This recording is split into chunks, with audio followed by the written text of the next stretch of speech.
What is up, everyone, my OMI homies, and welcome to episode 25. I cannot believe we've done 25 episodes so far of OMI is my homie. And what an awesome episode to cover some epic announcements that have been made by VeVe and by Ecomi. So what are we going to talk about today?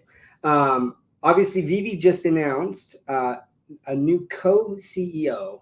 So we're definitely going to cover that and what that entails, the background of this co-CEO, what are his strengths and how we can build, how VeVe can build upon that and kind of grow the company and improve it. Public OMI to NFT beta is out. So we're definitely going to be talking a lot about that, what that means, what people are seeing, their experience so far, my experience so far, anyone else's. Let's see, the new digital stamp collaboration. That's a big deal. I'm like super excited to talk about that.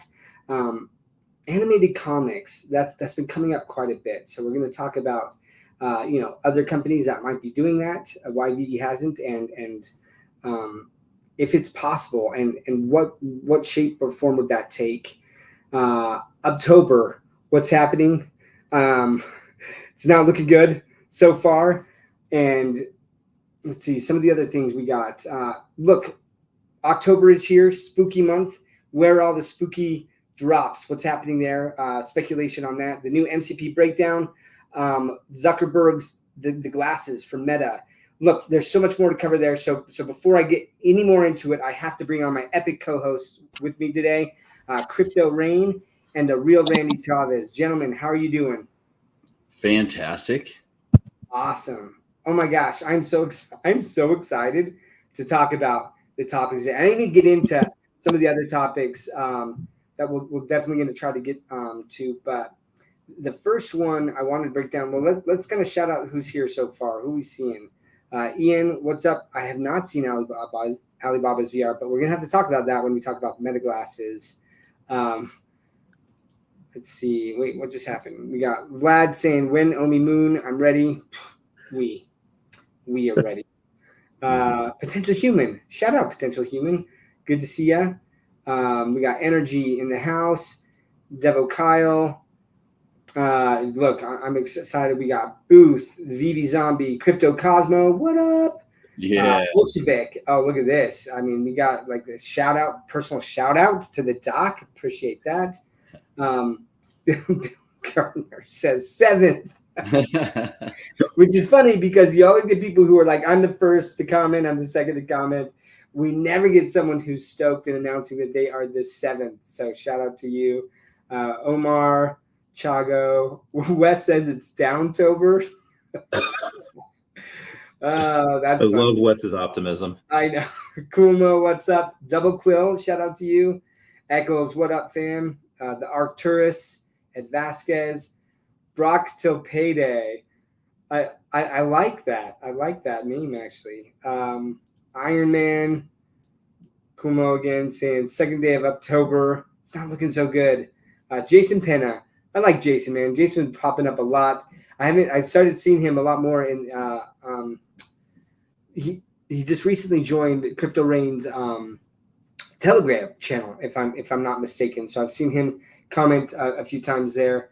And then Planet Vampire. So shout out to all you guys. And Dean Tech. So hey, gentlemen, VeVe recently announced this co-CEO. So I would love to get your guys' thoughts on like why they did that. Why do they have a co-CEO?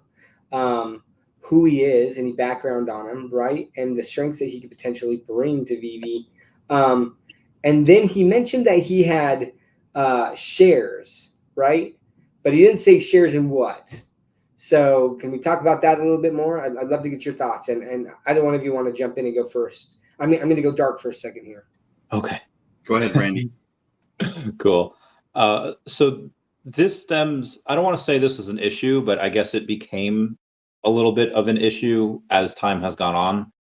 Every time I would talk to David, and obviously, to be polite, like, hey, how are you? You don't want to just go into the like blah, blah, blah, like when AJ says in Fairly Odd Parents, doesn't anyone say goodbye anymore? He'll always say like, good, I'm here meeting this executive of this license, or I'm here meeting this executive of this company. And I understand that that is his strength, and you have to lean into that because that's what separates you from the rest of the companies.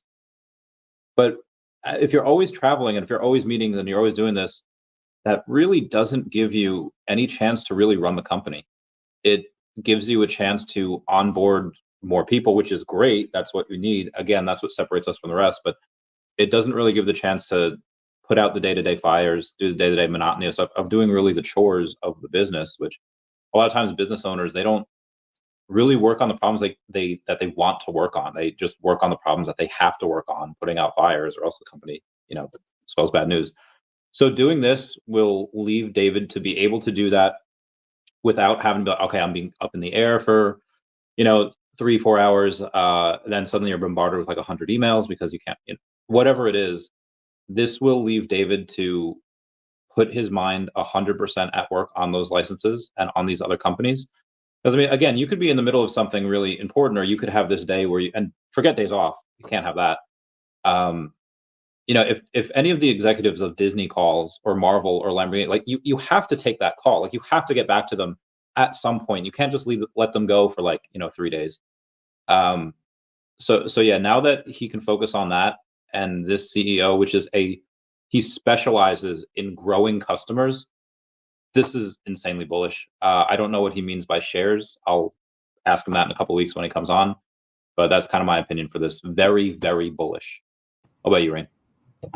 Yeah, a lot of times the people who start the company, a lot of times there's people that are good at different things. Now, David Yu is one of the best in the world at getting licenses and going and making those friendships and long-term partnerships. And that involves a lot of travel. So he's always traveling.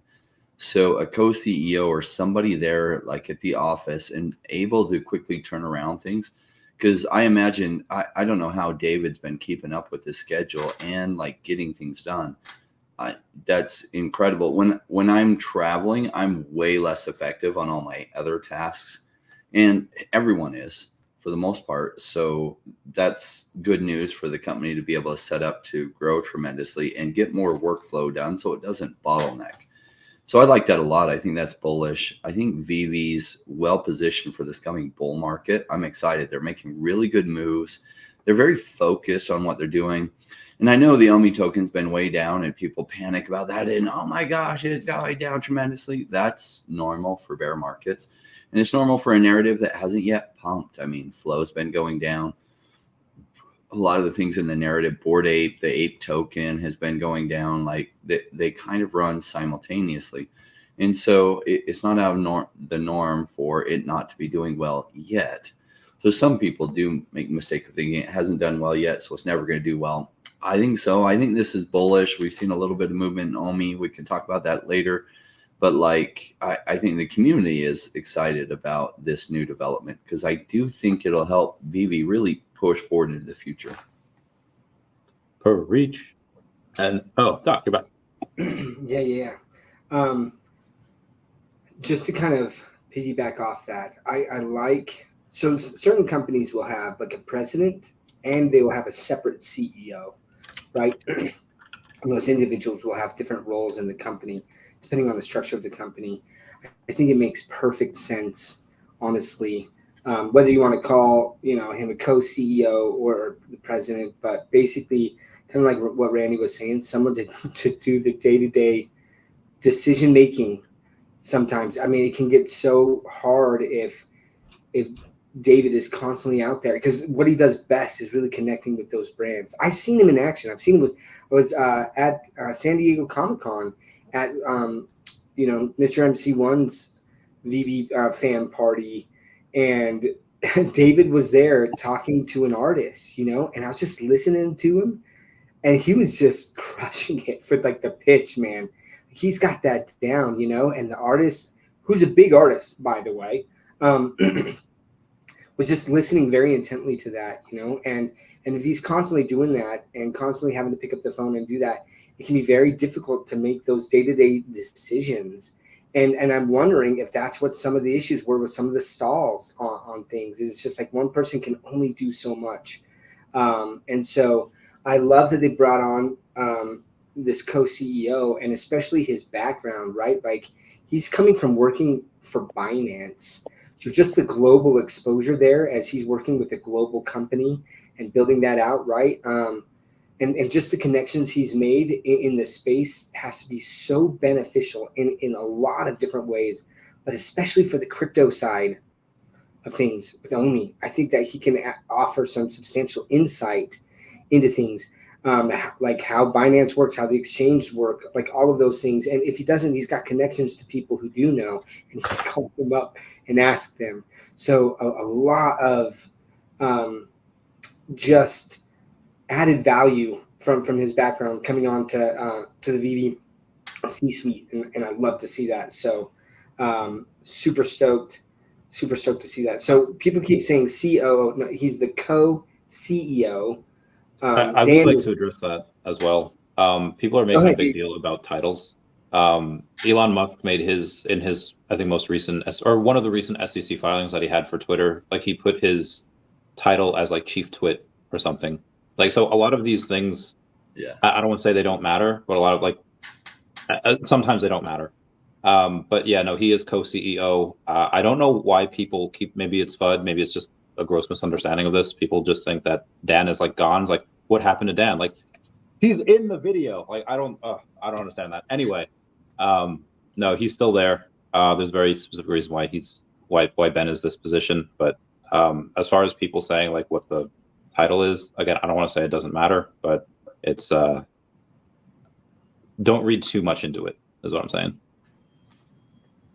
Wait, I'm trying to understand, like... Wait, you just told the VeVe community not to read too much into it? Yeah. That's not going to happen, by the way. They read into every little thing. But, like, I mean, I'm looking at, like, what Jason Pena... Is it Jason Pena? That's what I want to say. I think it's Pena. Yeah. Pena. I want to say Pena. There's no Enya there. So, Jason, tell me. You got to tell me. Anyways, he says... Oh, wait. I got the wrong one. That's funny, though. That's funny. This is the one I meant to pull up. David could have easily named Ben COO. Co-CEO is mad intentional.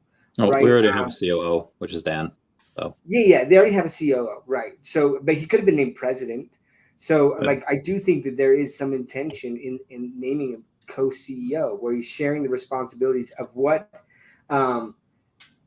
So typically what will happen is, you'll have a title, and that title will have like a job description, right? What's this job supposed to entail? And they'll have this huge list. And so sometimes they might break that out and say, hey, we're going to take half of this and we're going to give it to the president. Or if they want, they can just say, listen, we're going to have a co-CEO, and both of these roles together are going to complete the job description here, right? So I do think that it's intentional in basically saying like, hey, I mean, he is going to be calling serious shots, right, going forward. So anyways, super excited to see where this leads. And he's already been super engaged with the community. I think he's excited to get out there. He's going to be on Randy's channel, you say next Wednesday? Not next week. It'll be the 15th. So it'll be a week from next. So 2 weeks. 2 weeks. 2 weeks. It'll be a week from next week. It'll be on the 15th. Yeah. Mark it in your calendars. If you think about the CEO title, right? So say he's needing to reach out to exchanges and maybe say he's talking to Binance or he's talking to Coinbase or he's talking to whatever exchange, right? It's helpful to be like, okay, you're talking to the CEO. And then as David is making big deals with licenses, right? They want to know that they're making, they're talking to the person that can make decisions. So I think having the co-CEO, they both have the CEO title, probably helpful. And it's also helpful that David could focus on licenses, which is the majority. If you're going to have a digital collectible site, getting licenses is everything about your success. But then having somebody that can be getting all these other things done and also have the CEO title, that makes sense to me. Generally, I wouldn't say that makes sense in a lot of businesses. This one, it makes sense. Yeah. So Potential Human says, co-CEO introduces the question, how long will David remain? David gets to do what he loves most, which may not be CEO in the future. Well, I'll say this: if part of the CEO role is to go out and gather additional IP, he could be co-CEO forever, right? Because I think that's what he's good at. That's what he's passionate about, is talking to these companies and bringing them into the digital age, which we're at. We're really hitting that. I mean, and we're still at the beginning stages of it, but this is where it's headed. This is truly where it's headed, and I think that David is showing them the vision there. And as we're getting, the House Financial Committee grilling the SEC chairman, right, and some of the directors, and just asking these questions and trying to get clarity, like we're starting to see movement where lawmakers are like, we've got to start doing something about this, because they're seeing that it's not going away. Crypto's not going away. NFTs aren't going away. And they're seeing this as a form of revenue potential, right, which is a big deal for any country. And so just formulating rules and regulations around that. But like, as that gets more and more clear, there's going to be more and more companies who just understand the benefit of this, because instead of having to print toys, right, these physical toys, and all of the costs that, with tariffs, and I mean, there's so many different things, taxes that are associated with running like a global business, like a toy business. You can do that digitally, and get money into perpetuity, like off of royalties. I mean, like this is massive. And I think that companies are starting to see the light there. So to see David, I think that he could do this into perpetuity if he wants. Now, like the nice thing, like Potential Human though points out, is at some point, like David could teach someone else to do that, and maybe Ben steps into the full CEO role, and then they just have like an IP, AVP or something, right? Or SVP or something like that. So, anyways, but I'm loving some of these comments you got. I love golf. The glasses already on. He likes your jacket, Randy. Apparently, I got to step up my game so I can get golf to comment on something I'm wearing. Must not be a Messi fan. But so I wanted to hit this real quick before we get into our other topics. But AM says, can you guys explain the tokenomics moving forward? How many coins are now circulating, and how are we burning them? Do you want me to take that, or do one of you guys want to take that? Yeah, I got it. Relatively simple once explained. There's 310 billion right now in the circulating supply. That's all that there will ever be. There is a little question of that. Like, there's supposed to be 5.5 billion that the team has said they would have burned in the past. They have yet to burn that. As far as I know, that is still in the pipeline somewhere down the line. They just obviously have other stuff to focus on first. So if you want to cross off 5.5 billion for that, you can. I would say don't count your chickens before they hatch. Wait until they actually do it before you count that gone. And then who knows how much of the business dev wallet they'll actually keep, how much they'll do for other things. But how we're going to be burning them outside of VeVe doing that specific burn is going to be by the user.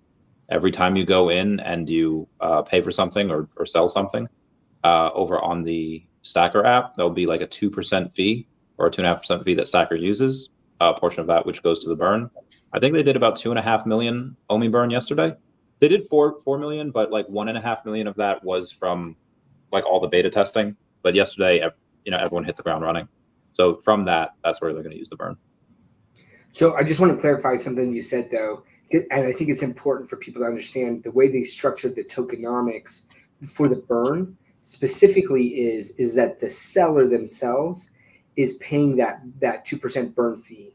And why that's important is basically the seller is the one who is initiating and saying, with these tokens, I am initiating the action of 2% of these tokens getting burned when the sale takes place in OMI.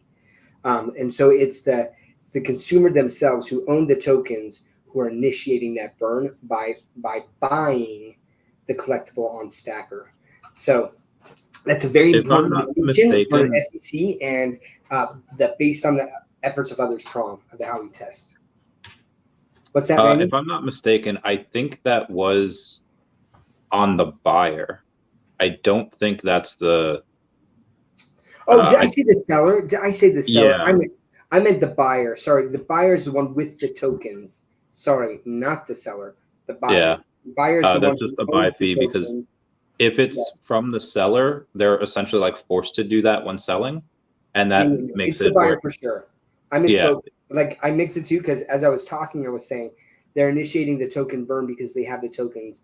Only the buyer would have the token. So it's the buyer who, when they're buying, are willing to initiate that burn. So thank you for correcting me in how I spoke. But yes, it's the buyer that is initiating that burn, which is awesome. So hopefully that answered your question there. Yeah, perfect. So here's a quick question just to follow up on this topic. When should we expect CoinMarketCap and CoinGecko to update OMI's supply levels? I thought CoinGecko actually had that. well, they have it as their total supply right now, but they still have the max supply at 750 billion. I think Foster has reached out from Ecomi saying like, hey, you guys need to fix this on both CoinMarketCap and CoinGecko, and for whatever reason, just getting ignored. I'm not sure why, but that's something that really should be fixed because, I mean, if I'm somebody new and I don't know what Ecomi is and I take a look, all right, yeah, $100-ish million market cap, but oh, they have like total supply is 310 billion. They still have 340 billion left to go. Like, I'm going to immediately be like, I don't like this token because of this reason. Now, obviously, that's just at first glance. I would have to go into it if this is something I'm thinking seriously investing in, and then I'd be like, okay, this is obviously wrong for whatever reason. But at first glance, this is just a big turnoff for a lot of future investors. So, but they have the total supply. You can have max. So there's a difference, and actually on at least on CoinGecko, so it says max supply is 750 billion, right? But it says that's just the max number of coins coded to exist in the lifetime of the cryptocurrency. However, total supply, which is at 311 billion approximately, says the amount of coins that have already been created minus any coins that have been burned / removed from circulation. It's comparable to outstanding shares in the stock market. So like this is saying that, like, I believe it's implying or I'm inferring from this information that of that 750 billion, 440 billion of it's basically burned. It's out of commission. So are you saying that they should just take that max supply away completely? Yeah, or at least make it uniform so that the max supply is the same with the total supply. Because just at first glance, it's just what it looks like. But I think it's important for them to demonstrate that 750 billion were minted, but now 440 billion are basically gone or burned out of existence. The fair. I mean, even though I think 97 billion of that is locked up, it still exists. It's just locked up for like 1,000 years. It's hard to tell like that story and just the numbers and like why it was burned. And I just kind of want it a little more clear. I don't know if that's even possible. I don't know if that's something they could do. But just at first glance, like, oh, it's a lot. Yeah, that's fair. That's fair. What are your thoughts on that, Rain? Yeah, I wish the CoinGecko has the number massively off, showing the max supply still at 750 billion, but it does show the total supply being 310 billion, which is cool. So the market cap and the fully diluted value are close to being right. It's good enough. Hopefully they update the max supply number and correct that down, and then it's clear enough on what things are. I've heard from several teams that CoinGecko and CoinMarketCap are a real pain to work with unless you're like a top 10 company, and then they get back to you right away. But like, otherwise, you're low on their priority to getting your stuff correct, even after you like submit it multiple times. Great. Interesting. All right. Well, look, obviously one of the big topics that we will talk about is the public OMI to NFT beta, but we're waiting for special guests to show up. So we're going to push that down the timeline into the topics that we talk about. So look, I'm going to jump to one of Randy's topics that I love that he brought up is October and spooky season. And I think it's always fun to kind of see some of the IP that comes out, that came out last year. So Randy, talk to me. Like what would you like to see? Are we going to see some more spooky fish stuff as well? Because anyways, yeah, talk to me about this. I mean, I hope some more spooky piece from Brock. Brock does a lot of stuff, and we'll get into more on him later. I don't know if there's anything holding back the Universal license on what they're doing. I know, let's say for Jurassic Park, we had that license for like 2 years before we got it, just because they wanted to wait for the movie. I don't know if Universal has anything up their sleeves, like in their plans for like these monster movies. Like I know originally with the Tom Cruise version of The Mummy, they wanted to have their whole monsterverse, but then the movie it flopped. But that would have been great. You get Dracula, you get The Mummy, you get Frankenstein. Like, give us something like that. I don't know if anyone remembers Stranger Things season 4, where Eddie's going to Robin and be like, what are you even looking for? Giving back a whole bunch of like cassette tapes. And she's like, Madonna, Bowie, Blondie, Beatles, music. We need music. And he's like, this is music. Looking at all of his like heavy metal stuff. I feel like if you just give us some type of monster, I'd be really happy. And then there's some people be like, well, Chavez, we already have like Ron English monsters. We have the, toucan fat guy. You have the Captain Crunch fat guy. You have the actual Frankenfat. So that's what I'm saying. Like, this is monsters. It's not my monsters. Like, some people say, not my president. These are not my monsters. I want my monsters. And I love spooky stuff. I love this. I get continuously sad every October because I can't have fun with these monsters. And I get it. Chavez, you're complaining about these grown toys. Like JG Wentworth says, my money and I want it now. They're my monsters and I want them now. And that's my rant for the day. What would you like to see, Rain? Do you have any special horror?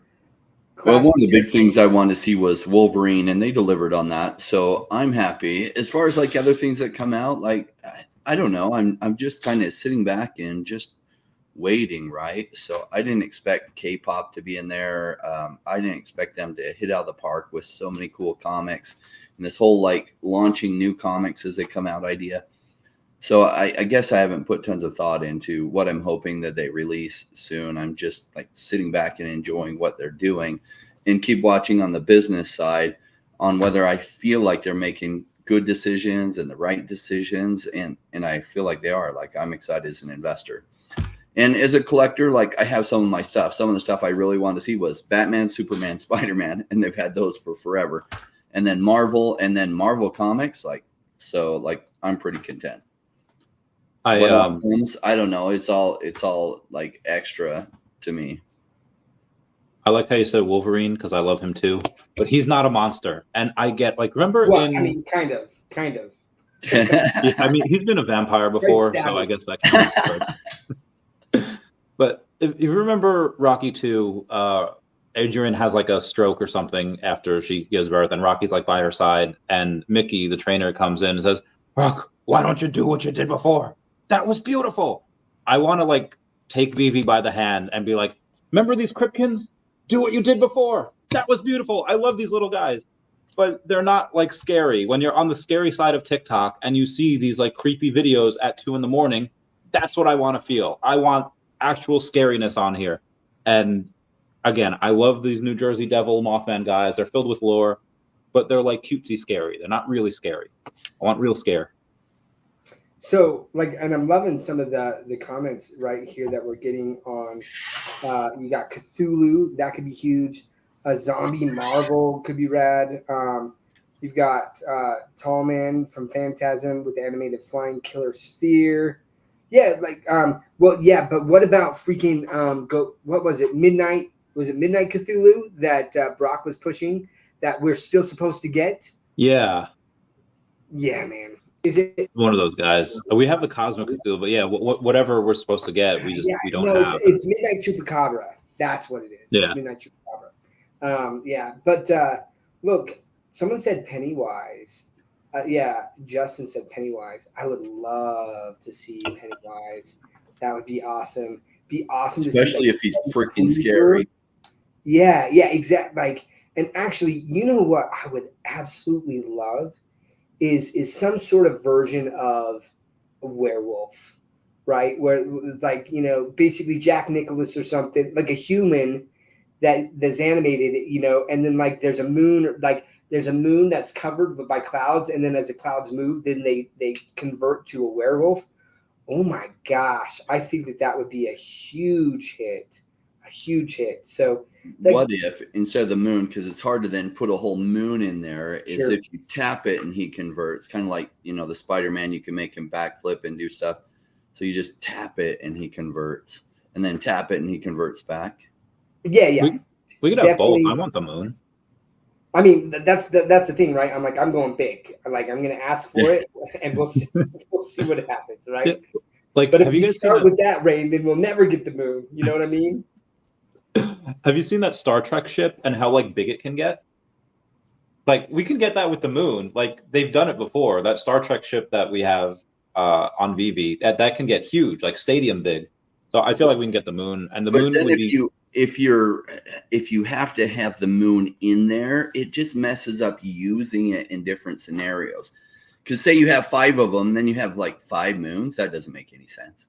So it's like you would have to be able to turn the moon on and off. Are you aware that we have 2 moons right now, right? Not aware of that. Like 2 days ago, a giant asteroid entered our atmosphere. So we currently do have a second moon. And I mean, Saturn has like 9 moons. Like there's a bunch, like if you're a Namek, we're about to get Dragon Ball Z. Namek has a bunch of moons. Namek has 2 suns.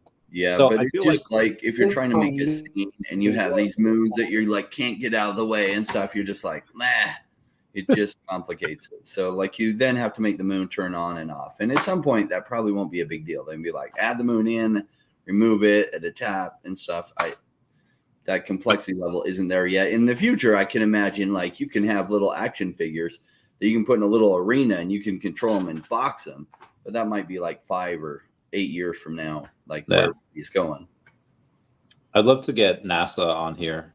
If we can't get Elon Musk SpaceX, let's get NASA. Let's get the Challenger. Let's get the moon. Let's get it all. Why can't we get SpaceX? Way better. Yeah, I agree. I'll go SpaceX over NASA any day. I agree.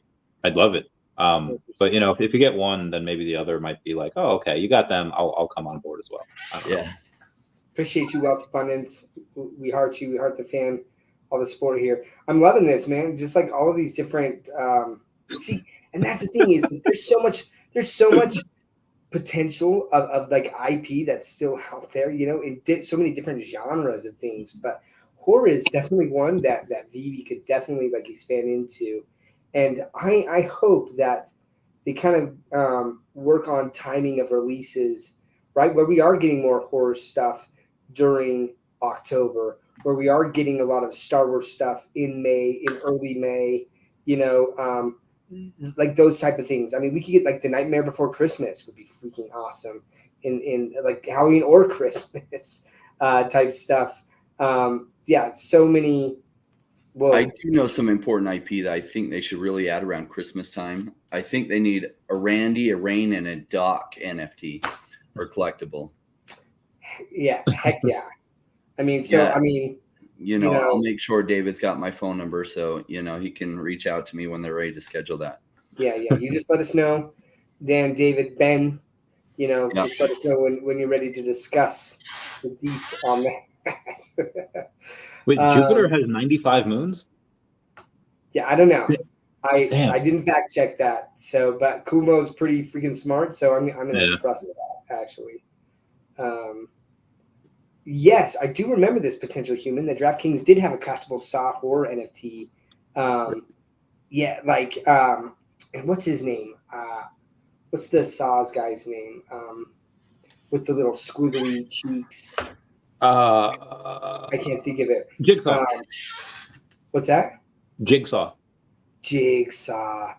Dude, those Saw movies are freaking wild. The first one, I just like I just was like, that was insane. So yeah, what a cool villain there, horror villain. So, wait, who's saying? I don't know which ones you're talking about. Those NFTs would tank. Look, man, as long as people are collecting what they love, I don't think that people care. Like, there's some that I have. I have so many DeLoreans that are well below what I paid for them, and like, I love them. I love them so much. I need more Wolverines. I'm really hoping that some cryptos pump substantially before VeVe, anything VeVe really takes off, so that I can then go back and stock up seriously on some Wolverines. Yeah, but okay, so here's the next one as we're talking about different things that VeVe can drop. They just recently announced a Phygital, right, which is a collaboration of a stamp. What's the company's name again?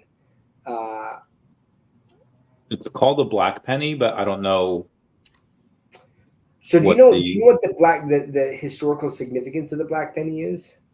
So Stanley Gibbons put a Stanley Gibbons. Whole, that's it. Yeah, he put a whole video out yesterday, and it was I don't know, like 8 minutes long or something like that. And I just commented, "Can't wait to get this on VeVe," and then they gave me a thumbs up and a like. They go through the whole thing. I guess originally it was sending letters was only available to like the elite. And then when you had these pennybacks, they were like, everyone was like laughing at the idea, like nobody's going to buy that. That's stupid. That's silly. And then it became like a huge thing. I don't know how there's 150 of these like left that they're able to do for a giveaway. I don't know how they secured this deal. I think this is why it's $10, because the fact that they're still around and they're giving them away if you have a secret rare is bananas. So, but yeah, that's all I really know about it. Yeah, I was looking, like, I feel like they printed mad amounts of them initially. But yeah, my understanding is basically this is the stamp that kind of started it all, right? For like the common man to be able to communicate with people via letter, and I believe it was in the UK, right? And so, but like you said, like people were just like, this is never going to work. People aren't going to do this. And so I love this collaboration on so many different levels, because so many people are just like, oh, VeVe, it's dead. It's never going to work. Digital collectibles weren't going to be a thing. NFTs aren't going to be a thing.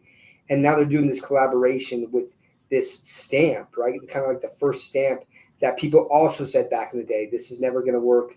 This isn't going to be a thing. No one's going to want to use this. And then, and now people look back and it's just like, of course it was going to work. This is amazing. Of course, like this was going to take off. Hindsight's always 2020, but so I love this collaboration and the physical part of it, that people are going to get that special VeVe case.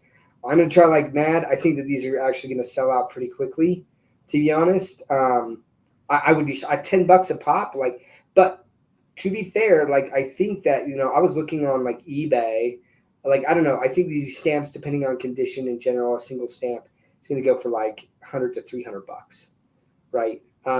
So nothing crazy, but if you have like a stamp, and I think that that's in there, because there's different variants, right? It's basically one of them is like a pack or a 4-pack or something like that. So I think that those are extremely rare. If you had ones that hadn't been used already to be mailed and they're connected still or something, I believe that those would go for a significant amount of money. And I think that it kind of talks about that in the drop. So it says it's the first adhesive stamp, OG communicator invention that changed everything in 1840, according to Cuomo there. The 1840, there's a $1,000 bounty on that from Comics and Crypto. They said if you get that mint number, they'll give you $1,000 for it. So I was like, okay, cool. So if you want to pull 100 times and try for it, you can. No guarantee you get that. Let's go over that real quick. I have a very addictive personality. I drink too much. I gamble too much. In VeVe, I pull that slot handle quite a bit. And and with new technology that we have with Stacker, we're able to see, oh, hey, the last pull of this blind box was a common or it was an ultra or whatever. You're able to count. VeVe gives you statistics. Oh, this is a 1 in 10. You get 1 in 12. The Groot's Marvel Mighties happen to be a 1 in 64 for the secret rare. And I counted that the last secret rare was done like 4 days ago now. And I counted for every day since then, the 2 commons and the ultra rare that were gotten off the drop. The rare doesn't count because that can only be crafted. was only able to be crafted. You can't craft those anymore. And there was like 41 of them that they'd been pulled without getting it. I was like, okay, I would have to pull this 24 times, and I'd likely get it in between there. Maybe I'd have to go and pull it maybe 30 times, whatever. I was like, okay, even if I had to pull it 30 times, 15 things a pull is $450. They're already going for like $490. So it's like, I might as well try it. And 18 pulls later, I got it. Thankfully, it was like 3 a.m. and nobody else was online doing that.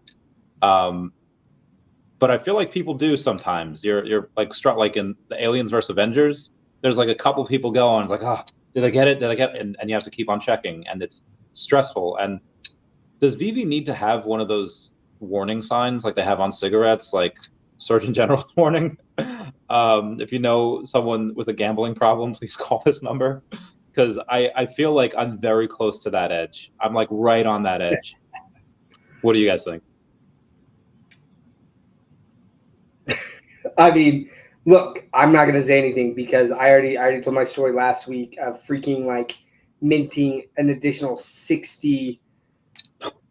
Or it was, I can't remember. I'm sorry. I might be inflating that number. It might have been 40, but just like well over the statistical probability of me hitting that, comic. And I was just like, but by then it was just like I'm in it, right? Like it's a sunk cost fallacy. Like I know that I should just be like, yes, like I've wasted this, like, and why throw potential good money after bad? But that was like, because I'm gonna freaking get this now. Like I'm committed, But that I don't know, man. That's part of the thing that like draws me in. It's fun. That probability hitting that thing, when you're going for it, like that. It's that dopamine hit that people continuously go back for, and I think that that's one of the powers that like VeVe really has is that, right? It keeps drawing people in.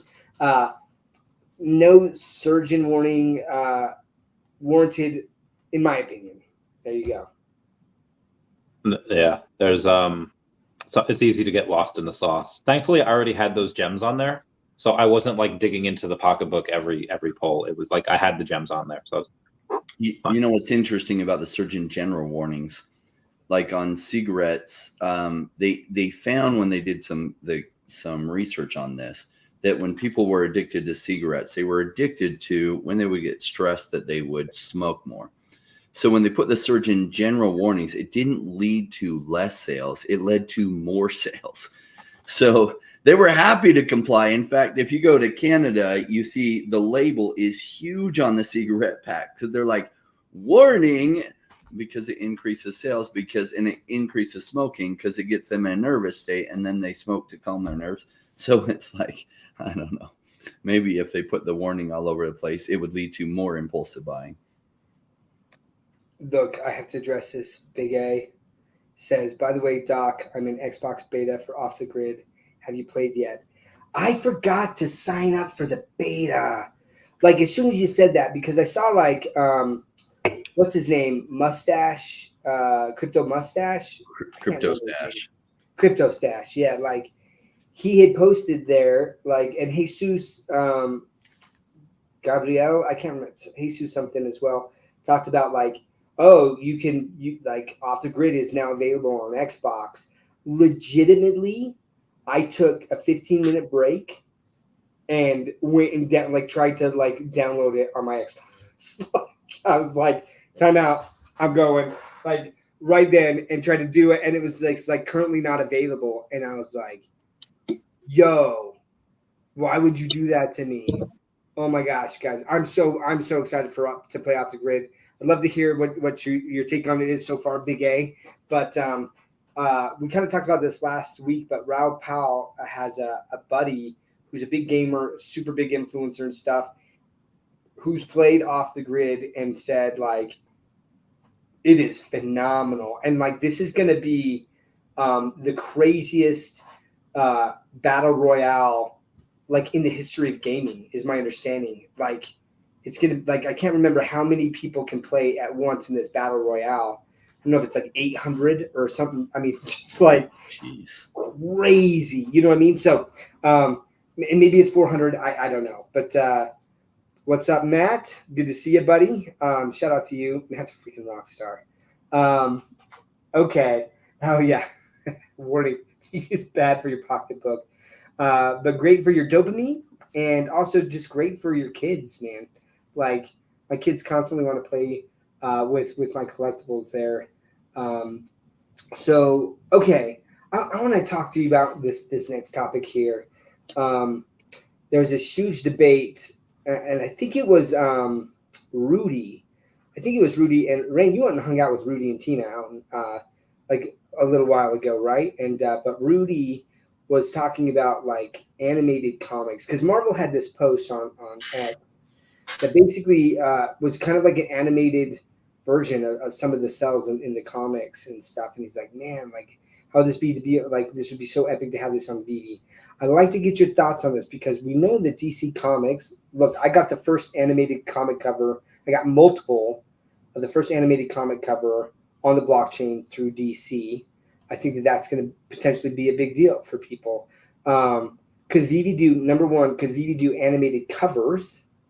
And then would people want animated comic books? And because someone was like, well, then why wouldn't you just like go to YouTube or something like that and basically see it played out, or like would that be different? So I'd love to get your guys' thoughts on that, and then also you guys in the chat. I'd love to hear your thoughts on should VeVe do animated covers, or should they do a full comic, like animated comic? What would that take? How much would that cost? Type thing. And what would that look like? I'd love to get you guys' thoughts. And Rain, can I hear from you first? Yeah, animated covers is a good idea. Like animating the whole comic book, who knows? That's kind of untested. And people say, oh, you could just watch the cartoon. Yeah, but can you own the cartoon? Now you kind of can, right? If they had an animated comic book. So like that's not a bad idea either. Cool.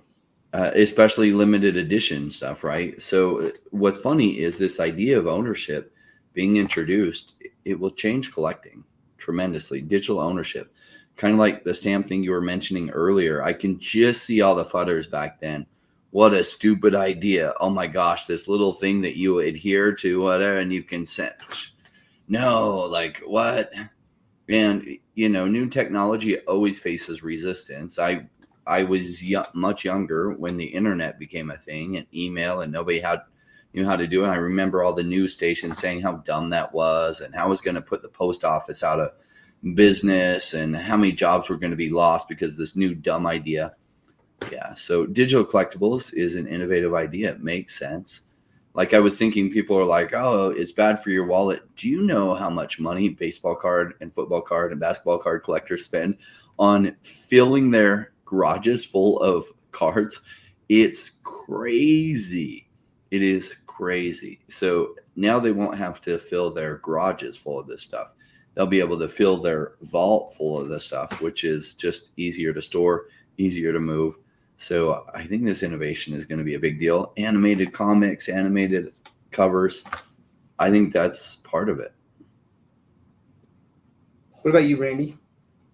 As just a fan, because the comic that they showed was Aliens vs. Avengers, and looking at that, like, this is so cool. I want that.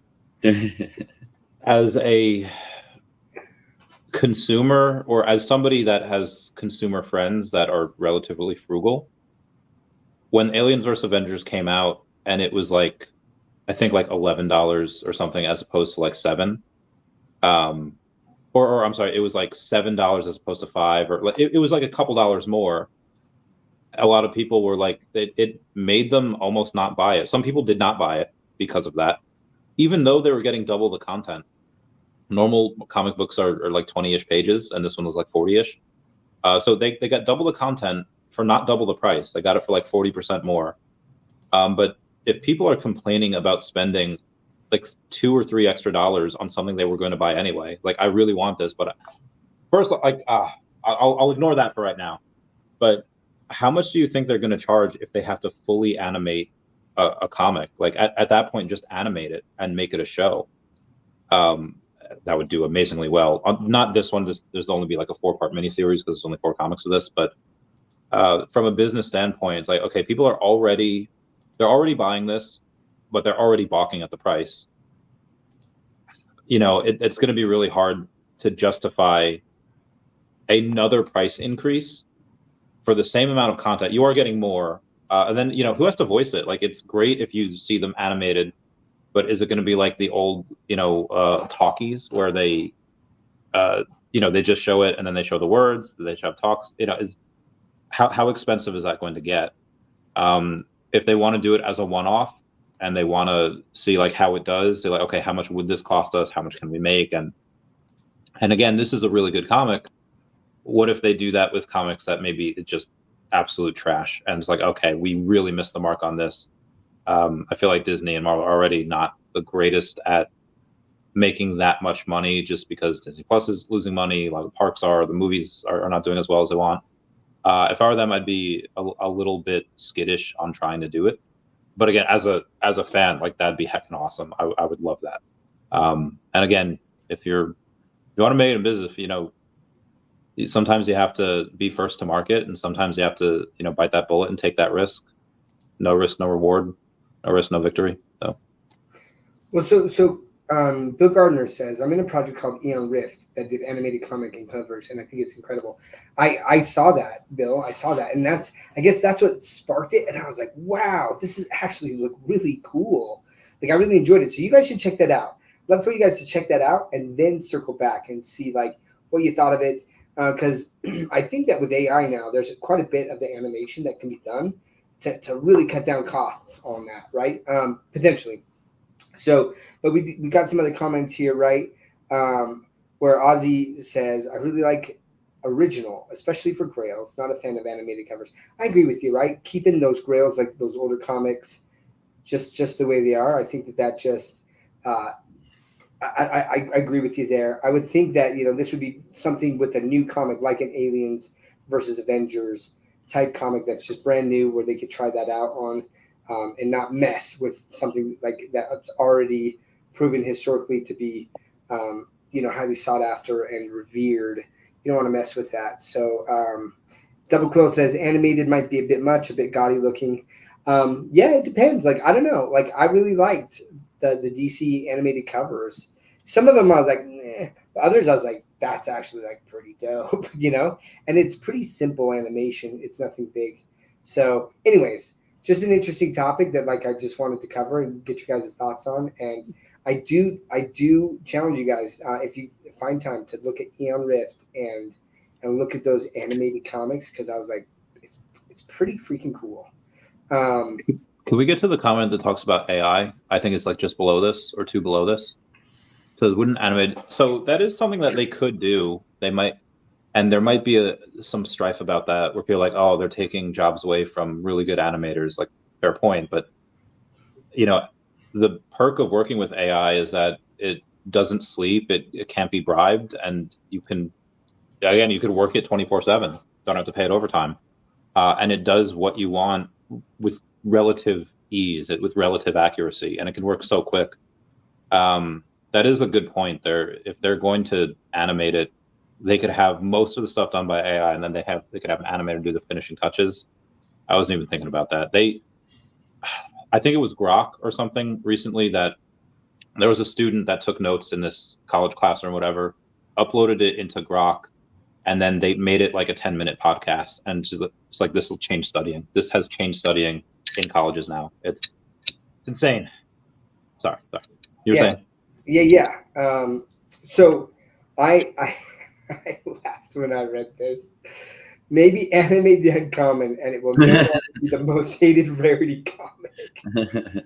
Brilliant idea. I mean, look, these are the things like the VeVe community comes up with some like phenomenal ideas. And what, even if it's not animating it, right? But like, is there something else that they could do to the uncommon cover? Like, I'll say this: I absolutely love what DC Comics did with the uncommons on the OG Golden Age comics, where basically it's the most worn out version of the comic, and there's like drawings in there and people like writings and stuff. It's so awesome. Like I absolutely love the uncommon covers, and in fact, I believe that the uncommon is more expensive on the Superman #1 than the common is because of that fact, right? So like I do think that if you look just at a lot of the OG, Golden Age type, Silver Age comics, that those uncommons and the way that they did those, actually those uncommons are typically more valuable than the commons because of that, which is super interesting. So I think that would be a way that if they wanted to, up the sales volume and increase the value on the uncommon cover, because it is, the uncommons typically are the most. And I'll tell you what, man, and no hate to whoever the artist is that like the Wolverine #1 comic that like I got a ton of that I just covered on with emoji last week on the comic shop. That uncommon is so horrendous, and I bought so many of the Wolverine #1s trying to get that yellow cover of the ultra rare, and I got so many of those uncommons. I would get so angry every time. So bad. Make uncommon covers great. I can't even say it again. Just make them great. Finally. The uncommons are just a money grab. Shouldn't even have them. Then something else will be the uncommon. Then the rare will be the uncommons, right? Like there's gonna be one that's just not as revered. So yeah, I agree with you there. Okay, guys, look, Wes called it Downtober. People are hoping for Uptober. We have this great promise on the 30th, and then all of a sudden just crypto just tanked, like crazy tanked, right?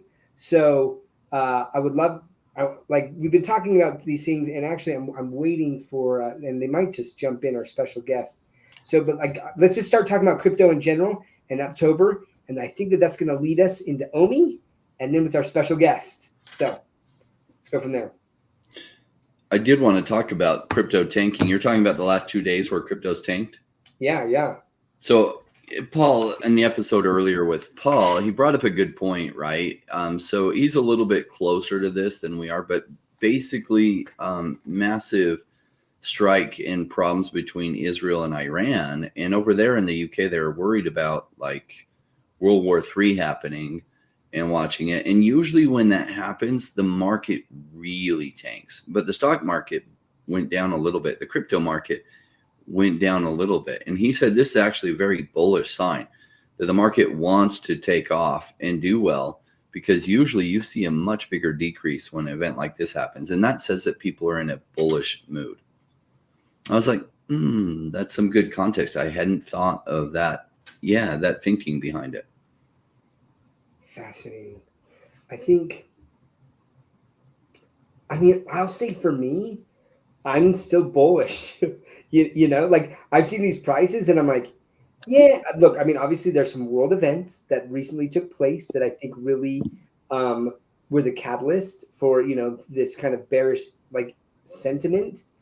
But like Rain said, and I obviously like what Paul said, is I think most people are kind of just like, yeah, but still, like It's October, and like we've been waiting, and like the halving has happened, all of these things have happened. We already saw this bullish sentiment, like pretty bullish jump up, right? Some projects like went up 30 to 40% in a day, over 2 days, like actually one project in a week. Didn't Devi do like a 3x? Yeah, it did. Yeah, it went from 14 cents to like 45 cents. I thought it got down to 11 cents. Maybe it's 14 cents. Yeah. So, but yeah, like it pumped drastically. So yeah, I still think that we're going to have like an overall bullish October, but regardless, I'm grateful for this dip, because I do believe that whether it's October or November, like there's, in my opinion, and how I'm acting is I'm buying as much crypto as I can while prices are like where they are now. Like I'm just trying to get in like my last buys, because like I don't know how long this is going to last before things are going double, triple, and then it's just like you got to find things that haven't pumped yet or something. But anyways, Let's see. Yeah, Carrot is another one. This gaming project, guys. My Pet Hooligan is. They've been around for a while, and they initially did like NFTs. Okay, these awesome rabbit kind of like counterculture NFTs, and they developed this game. And like some of the people from like that have joined the team are like from massive like Fortnite. Like I mean, they've got some substantial backing, and like if you haven't checked out their game, it's super awesome. And then the narrative is basically like Zuckerberg or like has created these Zucker bots, you know, that are trying to like take over the world. And so like these rabbits are trying to freaking like, you know, keep Zuckerberg and his bots from taking over the world. I think it's awesome. And again, it's counterculture. These guys are kind of like rude, punkish rabbits with epic graphics and stuff. And they have a token called Carrot that's out now on Coinbase. It's on Coinbase already. And I guess like if Web3 gaming really takes off, like this is another one I believe is also going to be on Xbox and PlayStation. And these are the types of games that I think that the masses are just going to gravitate towards. And like Big A was kind of talking about, like as he's doing this beta, he's like the guns token just seems like an in-app currency. They have no idea that it's crypto going in the background. That's what we need. And as soon as it's going to just take one person, one big influencer who just happens to be playing this game, and maybe they hate NFTs or whatever, but they're like, I'm just going to try this so I can trash talk it. And then they're going to earn some epic NFT, right, that they can sell on the market for $500. And they're going to be like, hold on just a second here. You know, like I'm going to make money apart from like sponsors or anything like that. I can legit make money playing a game I like. Just like in the game, I can make money. Like that's going to change the mentality of gamers everywhere. And that's when I like, if that happens, man, I think the Web3 gaming explosion, even just the speculation on it, will be insane. But the ones that will rise to the top are the ones that have awesome gameplay. And I'm looking at Cornucopia's game, guys. I'm looking at Gunzilla, Off the Grid, My Pet Hooligan. Miria is going to have stuff too. Like I think that, anyways, it's going to be pretty exciting here. So, as far as the tokens that we're talking about are concerned, you know, like Devi, Carrot, even Bitcoin and ETH, I don't want to say don't pay attention to the last 48 hours, but you've had this like triple whammy that's gone into crypto. So everything we're talking about is going to be down just because you do have that war in the Middle East with Iran and Israel. You do have the port strike that's going on where apparently we're losing like 5 billion a day. And you do have Hurricane Helene that just absolutely devastated the Southeast. So you just have 3 separate events going on that probably would have made the crypto market a little shaky in general. And they all came within like 48 hours of each other. They all came in that. So obviously everything's going to be down just because of that. Don't just be like, oh, they looked at Carrot and it's down 15%, or look at Devi and it's down, yeah, you know, same thing, like 15% for the last couple of days. Also, you can't run 3x and not maybe, you know, pull back a little bit. That's just my thoughts there. But yeah. So I wanted to highlight this game too, Star Atlas, right? Rain knows way more about Star Atlas than I do. And I know that you followed Star Atlas for quite some time, but like, what are your thoughts on it? How do you think Star Atlas will do? And they have an associated token as well, right? Yeah, they have 2 associated tokens. I haven't followed it closely for a while. Space games with good economics behind them are really expensive to develop. And doing a good space game, like it's a big challenge. So one I've been following I haven't been following it very close for about 3 years, but they've been in development for like 12 years, is Star Citizen. And they have a model where they sell ships to like pre-sale investors, essentially. And these ships, you'll be able to transfer them in game like once, maybe twice total. But it's not clear that you'll be able to sell them, and you don't really kind of own them. So it's kind of murky as to what value you have, other than if you buy it at a certain stage in it, you'll have lifetime insurance, and that the ship will always have insurance that you won't have to pay in game to reinsure it every so often. So people are speculating, and they've raised like $700 million over the past 12 years selling these ships. Imagine if Star Citizen, which will probably be one of the coolest space games, and you can play it, like you can download it and play it if you bought a package, went to crypto. It would be a big deal, and just put their stuff on the blockchain, integrated with a really high-speed blockchain like Devio, and put everything accessible on the blockchain, and then you could sell it to players. That would be amazing, but I don't know that they're going to do it. Now, Star Atlas is building a game to compete with that, but like space games, you have to hit it right. There are countless space games out there that aren't going to get much traction.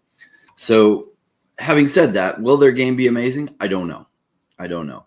Will it probably do well in the bull run because blockchain gaming gets money thrown at like crazy? Yes. So will the game ultimately be amazing? It seems like Gunzilla's game is ultimately going to be amazing. We have a good idea where Illuvium's game is and how good it's going to be. Star Atlas, I have no idea how good the game's going to be yet. Will the tokens probably do well in the bull market? Probably. They've been severely punished by the bear market. They'll probably do well in the bull market. I think it should also be mentioned that a game doesn't necessarily have to be good for the token to go insane. From what I heard, Wraithax, who had a bunch of these little Axes and Axes Infinities, he would play it and then he would just like, I'm just going to hand out scholarships because the gameplay was pretty boring. But that was forgivable in 2021 because it was the only thing out there that had something playable with any kind of tokenomics model. I think that'll be less forgiving in 2024, 2025. Point. I agree. I will still say to Randy's point though, like I still think that if it's in the narrative, anything that's like alive then will probably like the token will probably do well. Now that's what I'm saying. Like the top games, I think that those could be like the massive gainers, right? On that, because if you look at that, like Illuvium last cycle pumped substantially. Like the token went up to like $1,000, and I think it was because they saw the gameplay. And they were comparing it to what Axie had and how well Axie had done. And they're like, if Axie can do this, well, Illuvium is going to be way more fun to play, right? And so there's all that speculation. So that's where I am trying to look at, like, what are the top games? And then also to Big A's point, like he talked about earlier about he holds a big bag of it, like Avalanche, is where these big games going to be, like what blockchain are they on? And I think that people are also going to look at those blockchains and look at those tokens. So Avalanche is another one there. So I love Coriel, like what Coriel says here, just in general about like with VeVe and collectibles. They're saying my issue is not what new collectibles should come out. My dilemma is all the grails on this app and figuring out what the heck to get next. Right? It's just like it can be tough if you're just coming in, right, and you're just like, oh, like prices are way lower than they've ever been, and so like I have this much money, like what should I be picking up? And it's just it's hard to choose. So that was fun. But back to the gaming thing, I love this comment too that Big A says, that's most people's original experience with VeVe. Speaking about when I was talking about people, these gamers that come in and figure out that they can actually earn money playing the game is like, wait, I can buy pictures on my phone and sell them for thousands in profit? I love NFTs now, right? I think that's going to happen with gaming, but people, they're just doing what they already enjoy, and now they're going to potentially make money from it. And I think that is such an amazing thing that blockchain is enabling, that it's going to, like Rain has said so many times, and like I just want to give him credit for this because it's going to happen at some point. I don't want it to get lost in the history, right? But like is Web3 gaming at some point will just be called gaming. Because all of the games they're gonna have to migrate to this, because all of the players are gonna be like, well, why would I play this game? Yeah, this game is cool, but this game is also cool and I can make money. So like, peace out. And so all of these other gaming industries are gonna be like, we got to get on the blockchain. We have to shift our business model to this, right? Otherwise they're gonna sink and be gone. And these other games is where all of the money and all of the attention is gonna go. I mean, that's why GTA 6 has been delayed for like 8 years. They want it on the blockchain. Yeah. So Abe says, look, I have not followed. I don't know much about anything about Telegram gaming. Do either of you guys know much about Telegram gaming? It was just a fad. It was an easy to deploy thing. And that doesn't mean it can't have tokens run in the coming bull market, because money will be flooding in. And sometimes it's almost like they just throw money at anything that moves. I remember Phoenix bull market for housing back in like 2003, and a home would come on the market and people would just throw money at it like crazy, like 30,000 over listing, 40,000 over listing. And in the bull market, it's kind of like that with like projects come out. They're like, oh, we have this new Telegram game and it's actually playable. And it's like, yeah, it sucks. And it's like, it doesn't matter. Throwing money at it is some of what happens. And it's just craziness. I don't like to go for those types of projects. I prefer to invest in things I think have a long-term future because they're just higher probability bets. But it does get some craziness during that time of like, will Telegram gaming projects run? Possibly, even though they're complete shit. They might.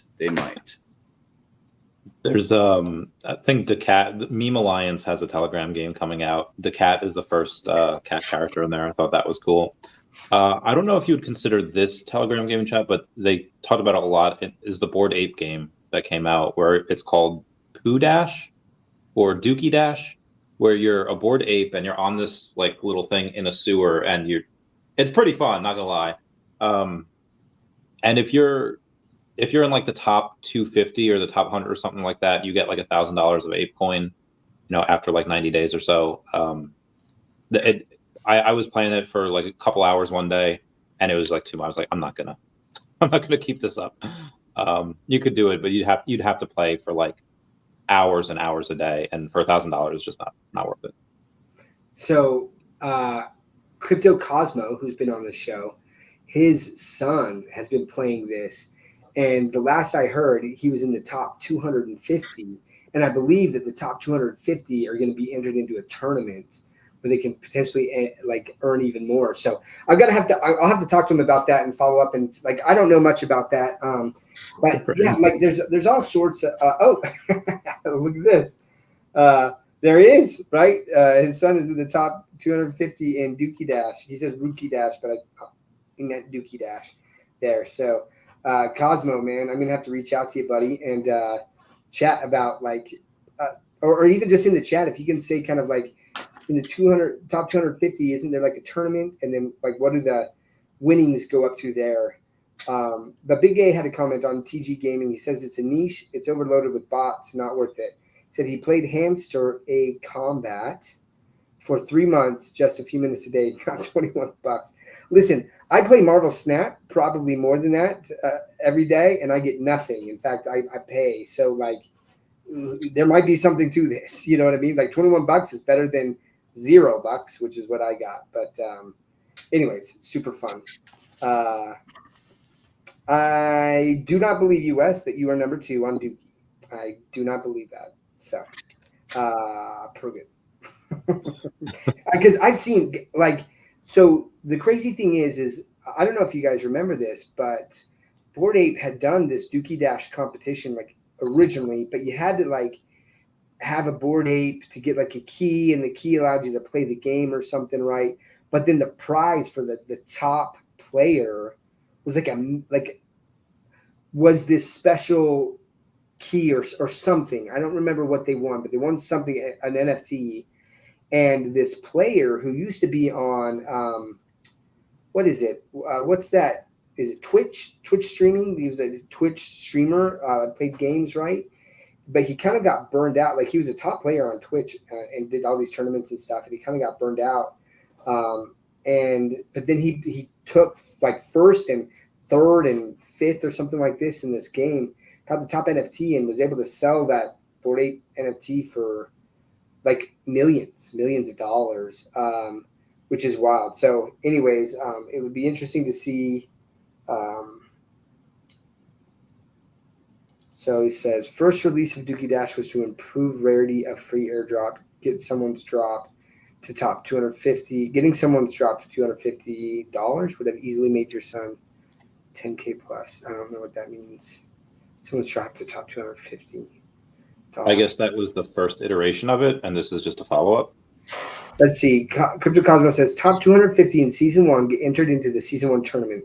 Minimum reward is 1K in ape coin, over $1 million in prizes. So, anyways, it's fun to just talk about this gaming, and I think that more and more people are really paying attention to the Web3 gaming space, and the AI space, right? So I think that those and even like the real world asset space. So those, I think projects in those narratives are poised to do quite well this cycle, and we've already seen it. We've already seen some pumps throughout that, and we're not even in the bull run, right? So it'll be interesting to see there. Doesn't renting them though make them eligible to be a security though? Look, I've talked about that. Yeah. Like, and it's funny because Crypto Cosmo and I kind of like went back and forth about that. He doesn't think that that's the case. And I'm like, I think that that's it. It could potentially, it doesn't automatically make them a security, but depending on how things are structured, it absolutely could enter them in. So I've had a lot of people that have reached out to me and been like, you're always talking about, regulatory uncertainty and like, this could be a security, yada, yada, yada. Well, why haven't they gone after Bored Ape? I'll tell you why, in my opinion, why they haven't. Is there's so much other low-hanging fruit that they're just like, we're going to go after these. Bored Ape has hundreds and hundreds of millions of dollars. Like, they have the money to fight the SEC. The SEC is already losing a lot of battles right now. So I think that they're going to pick the low-hanging fruit and go after that. They're going after projects that don't have the funding to fight them back, right? Yes. Because by the time the lawsuit would even settle, Gary Gensler won't likely be there. And if Trump wins, it's going to be a whole different framework for the SEC. If Kamala wins, well, it'll be probably SEC as normal. People are like, Kamala said she's pro-crypto. And it's like, can we, like Joe Biden's pretty much admitted he doesn't make the decisions in the presidential office. And he wanted to run again, but they wouldn't let him. Okay. So in other words, he's not in charge there. Anyone think Kamala is going to be in charge there? Whoever is running it, if Kamala is president, are the same people that are running it now in the same kind of direction on the SEC. That's not going to change if Kamala wins. I would love for that to be the case. I wish that wasn't the case. I wish Kamala said, oh, I'm going to be very pro-crypto, and I could believe her. That just doesn't add up to me. Kamala is just like, she's like, oh, we can't have Joe there. He's, the American people know that he's too demented now. Who do we put in there? Oh, okay, let's stick Kamala in there. But it's the same people running the show that's been running it with Biden if Kamala wins. So, and whoever it is very anti-crypto, like go after everything you can. So if Trump wins, I think the things get cleared and there's regulatory clarity and probably clarity that you could rent your dang NFTs. I mean, could you rent out your baseball cards? Probably. So why can't you rent out your NFTs? Okay. Agreed. So one of like the main title, right, of our episode is OMI to NFT. And we finally are going to be talking about it with our special guest. Little drum roll, please. The man, the myth, the legend, Mr. Foster Hill. Curtains open. I had to see a collective disappointment fell over the chat. They're like, oh, I thought you had someone awesome on, but it's just that guy. What's going on, gents? Good to see you all. What's up, Foster? We had kind of let the secret spoil a little bit there. I was on O'Milly's space, and they were doing an overview of how to buy OMI on Stacker and breaking down kind of the platform and how easy it is to use. And I go, oh yeah, I'm supposed to be on Doc's space right now, or on Doc's channel right now. And I was like, oh, okay, well, I guess the 100+ people now know who's going to be there. So hopefully they start filtering in here as well. Shout out to O'Milly and Emoji for putting on that space. And I know they're going to direct people here now that they're done theirs. But yeah, how are you guys doing tonight? How are we feeling about the most kind of recent set of announcements to come out of VeVe and Ecomi land? Love it. It's been great. Bullish news all around. Really? Yeah, it's a good, I try and, you don't always have good days where you get to celebrate things. And, I kind of put out a post the other day where I was talking about that. And, sometimes you just gotta take a step back and realize that things don't always go well. Things don't always go to plan. Right. And so when you have something that goes to plan and it goes right, sometimes you just gotta take a step back. You gotta celebrate it. Right. It's the job is not done by any stretch of the imagination, but to after 3+ years finally have genuine OMI utility for the token and have anyone that's a VeVe user can now sign up for a Stacker account in 30 seconds and start utilizing OMI to NFT to buy VeVe collectibles, it's a cool feeling. And I know a lot of you guys have been here for just as long as I have, and this was a long time coming. And so it's really awesome to see the reception that we've seen in the community has been, incredibly positive. There's been the occasional hiccup with people being able to connect and things like that, but by and large, everyone's been having a great time. People have been, testing, they've been doing transactions, they've been, taking advantage of it. Several million OMI has been permanently removed from the circulating supply already, which was incredible to see. And yeah, it's just great to see the community really rally around this announcement and get ready to take advantage of kind of this full feature. So I got to ask you this question, which I think is a fair question, right? So, well, hold on. First of all, let me give you your flowers. Massive congratulations, right? And everyone's like, "Oh, great job, Stacker." It's like, oh, well, okay, hold on. Great job, Stacker, Ecomi, and VeVe teams together, right? Like this was all a massive collaboration between those three entities. It had to be. So and it's exciting, man. Like I've been in the beta, and it was funny, man. People were kind of trying to game here. I was like, I thought we were trying to help out, and like, so I'd be listening like some of these comics low key for super low OMI, imagining that they would then relist it for the same, and we could just, because it was all to try to test the system. And I quickly found out that people didn't want to play that game necessarily. But hey, yeah. It was cool because it's sometimes, right, like I know that Crypto Cosmo and a couple other people were able to kind of just list, certain things for just like 100 OMI, just to try to stress test, right? But now that we've got the public beta, I think that's so important to see that activity and how the system handles, right, that flow of all of the transactions and things, how it's processing through the blockchain with the transactions. I think that's super important to get to this level.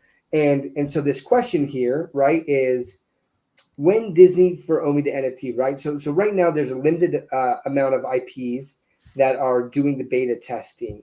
And I don't know what you can speak to or not, and obviously, but is there anything that you could provide related to when potentially we could see other IP join in this beta, or do we have to get it out of beta before they come over, or are there some that even after like the beta is over that might still not join OMI to NFT for forever? I don't know. It'd be interesting to know. Yeah, absolutely. I mean, so that people kind of understand the process that we've gone through, and it's been kind of interesting. When I was alpha testing this kind of back in July, right? Like no one knew that Stacker Marketplace even existed. No one knew that it was coming. But we were kind of at the point where we were ready to ship on and deliver, into private beta. We were doing transactions of like just for fun because the API hadn't been synced with Stacker and VeVe yet. So the processes were running on Stacker, but they weren't actually going to the blockchain on VeVe, getting the approvals, doing the transactions.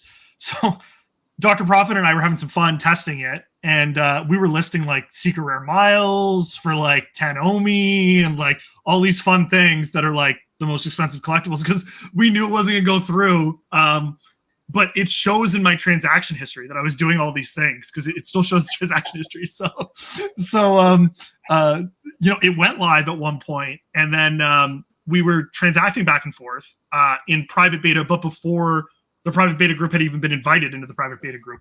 And we were doing some transactions back and forth. And then someone contacted someone who reached out to me, and they're like, "Oh, there's this like insider trading going on. There's a lot of transactions moving." And so I sent them the screenshot, and I was like showing them, and it was like, yeah. I was trading a secret rare miles for 10 OMI. You caught me. But we were just like looking at all these transactions and how foolish they would be had the system been live. So, part of the reason that you don't have all of the IP and brands included, and this is not a confirmation to say all of them will be included, but just as a generalization, as you go through an iterative process, when you're building anything, you're stress testing anything, you want to make sure that everything functions correctly. You want to make sure that you can put your best foot forward before you move to the next iteration of anything. So, when we were in the private beta, very small subset of licensors and IP available, because the idea was not, in your instance, you were listing for 100, OMI, which was a fraction of a dollar, and something may have been worth more than that. But the idea was not, hey, I can pick up this cheap collectible from someone else in the beta. It was, hey, if I list this collectible for 100 OMI, does X amount of that OMI get put into the smart contract for the burn wallet? Does it get put in the smart contract for the licensor fee? Does it get put in the smart contract for the marketplace fee, for the VeVe fee, whatever the fees are, right? Does all of that happen in the back end correctly? Smart contracts. So now you've clicked buy. Can I immediately go in and click buy and steal that transaction from you? Or can you list the same collectible that you already had listed again before it clears on the VeVe side? And now you can spam sell your same collectible 10 times for a really good deal. People come and snipe it, and it turns out only one of them gets it, but 10 transactions went through and you just ran off with a bunch of people's own, right? So we need to be not, it's probably going to work. We need to be 100% confident that this is going to work before we do that. And as a part of that too, you don't want to add in licensors who would have a heyday with their IP getting involved in some sort of scandal because people didn't get their money or whatever the case may be. So you need to be 100% confident that these systems and processes function as intended before you move forward. So, we were in private beta. I think someone posted, they said it was for 69 days. Not nice. Intentional, but also hilarious. That we were in private beta for 69 days. And, in that period, we were really able to test a lot of these functions and features. But one of the things that we weren't able to test was stress testing, right? And one of the other really interesting things that we weren't able to test that people don't realize is that this was all done in a live environment. The second that we synced the API with VeVe to the Stacker marketplace, everything that was happening on chain. So when we had the auth that you needed, the username and password to log into Stacker, and we had the whitelist on VeVe, that was to ensure that someone didn't come along and snipe a listing that they weren't supposed to snipe, that they didn't get access to things that they weren't supposed to get access to, but it was still a live system. And we don't have a test environment for these things. So when we removed all of these things on Monday, we were kind of just all sitting around collectively going, I really hope removing this authorization and removing the whitelist doesn't completely break the system, which is also part of the reason we didn't deploy comms on it right away, because we wanted to test it for a little bit to be like, hey, is this good before we announce it? Because the last thing we want to do is put out a tweet to 150, 200,000 people and say, hey, we want you to come test this, and then have it completely, the bed. So, as we work through this integration of public testing, so we're not in a beta anymore,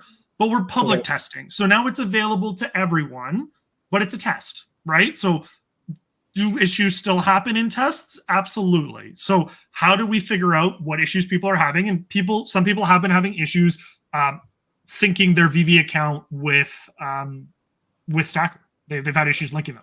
Now, we've kind of identified some of the issues. Stacker thinks that they're going to be able to deploy a fix later this week. But in the interim, the advice that we've been giving to people, and for anyone that's watching this right now, clear your cache on your web browser or use incognito mode. It seems to fix the issue.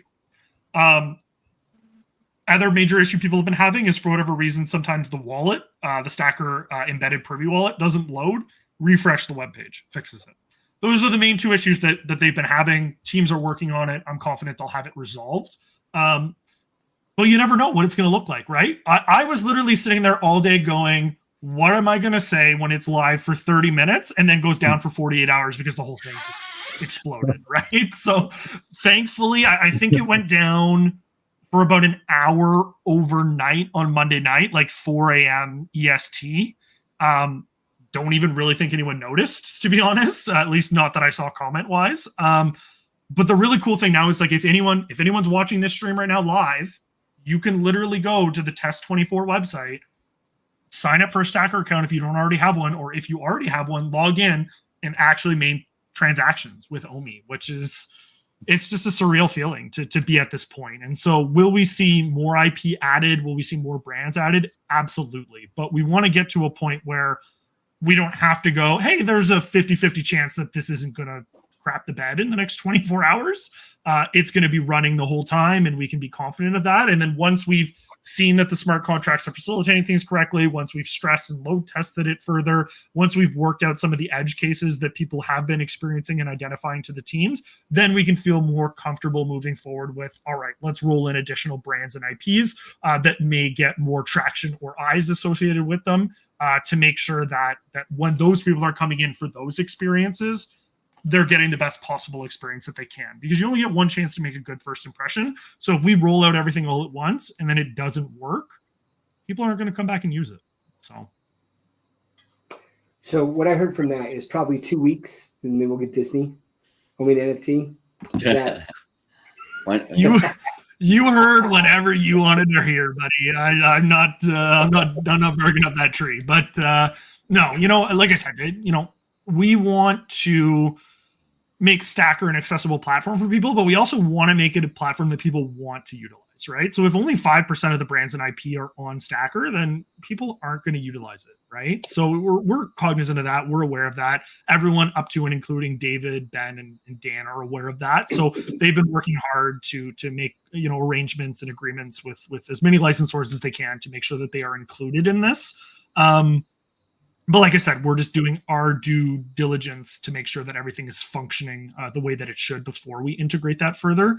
But yeah, it's fun. It's a cool kind of experience to have, and the feedback that we've been getting from it, has by and large been very positive from people. And there's just a ton of really cool integrations and features that Stacker is going to be able to incorporate for us that are yet to come, that we're really going to be able to start to work on.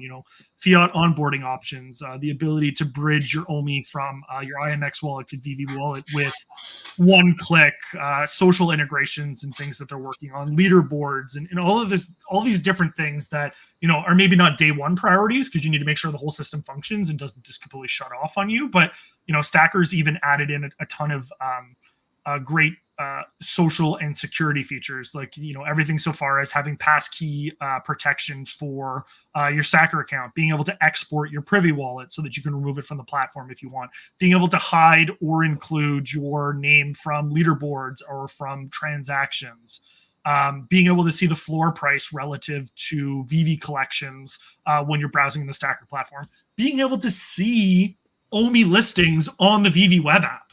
Like, what, right? Like, for months and months, people were like, oh, I don't understand how this Stacker thing's even linked. It's a completely different platform. I'm never going to hear about it. And it's like, guys, you're literally going to be on the platform looking at Adani or whatever, and you're going to click on it and you're going to see two listings. One of them's going to be in gems. One of them's going to be in OMI. And you, as the consumer, are going to have the ability to decide which one makes the most sense for you, which one do you have the most liquidity under, or which one do you want to partake in?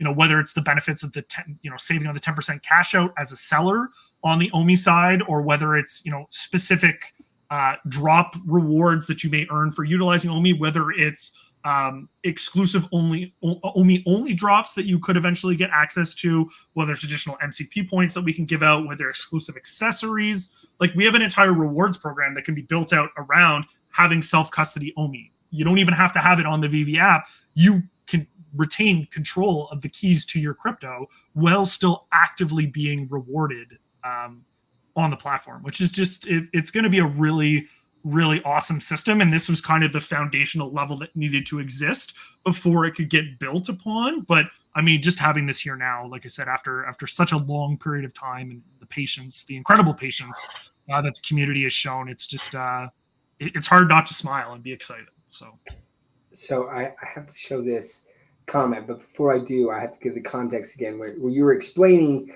to people, like, if they're having issues connecting their VeVe account with Stacker app, that they need to clear their cache, right?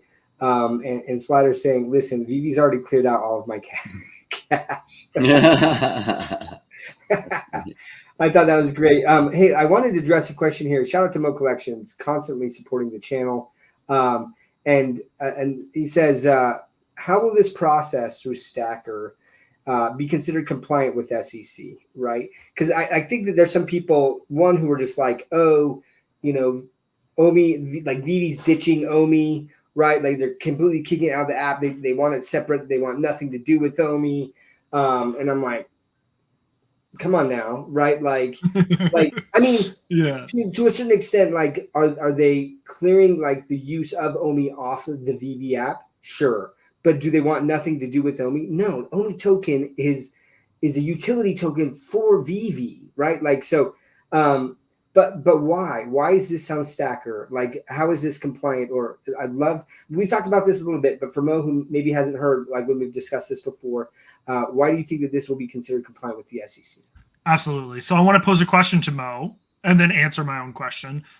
What about it being on Stacker would lead you to believe that it would not be compliant? And then I want to follow that up with, paying attention to the ecosystem as a whole. And to be clear, Mo, that I'm being facetious. I think it's a great question. But, we look at what happened with Dapper and Flow in the lawsuit that happened with them and the settlement that they ended up doing. I think it was $4 million.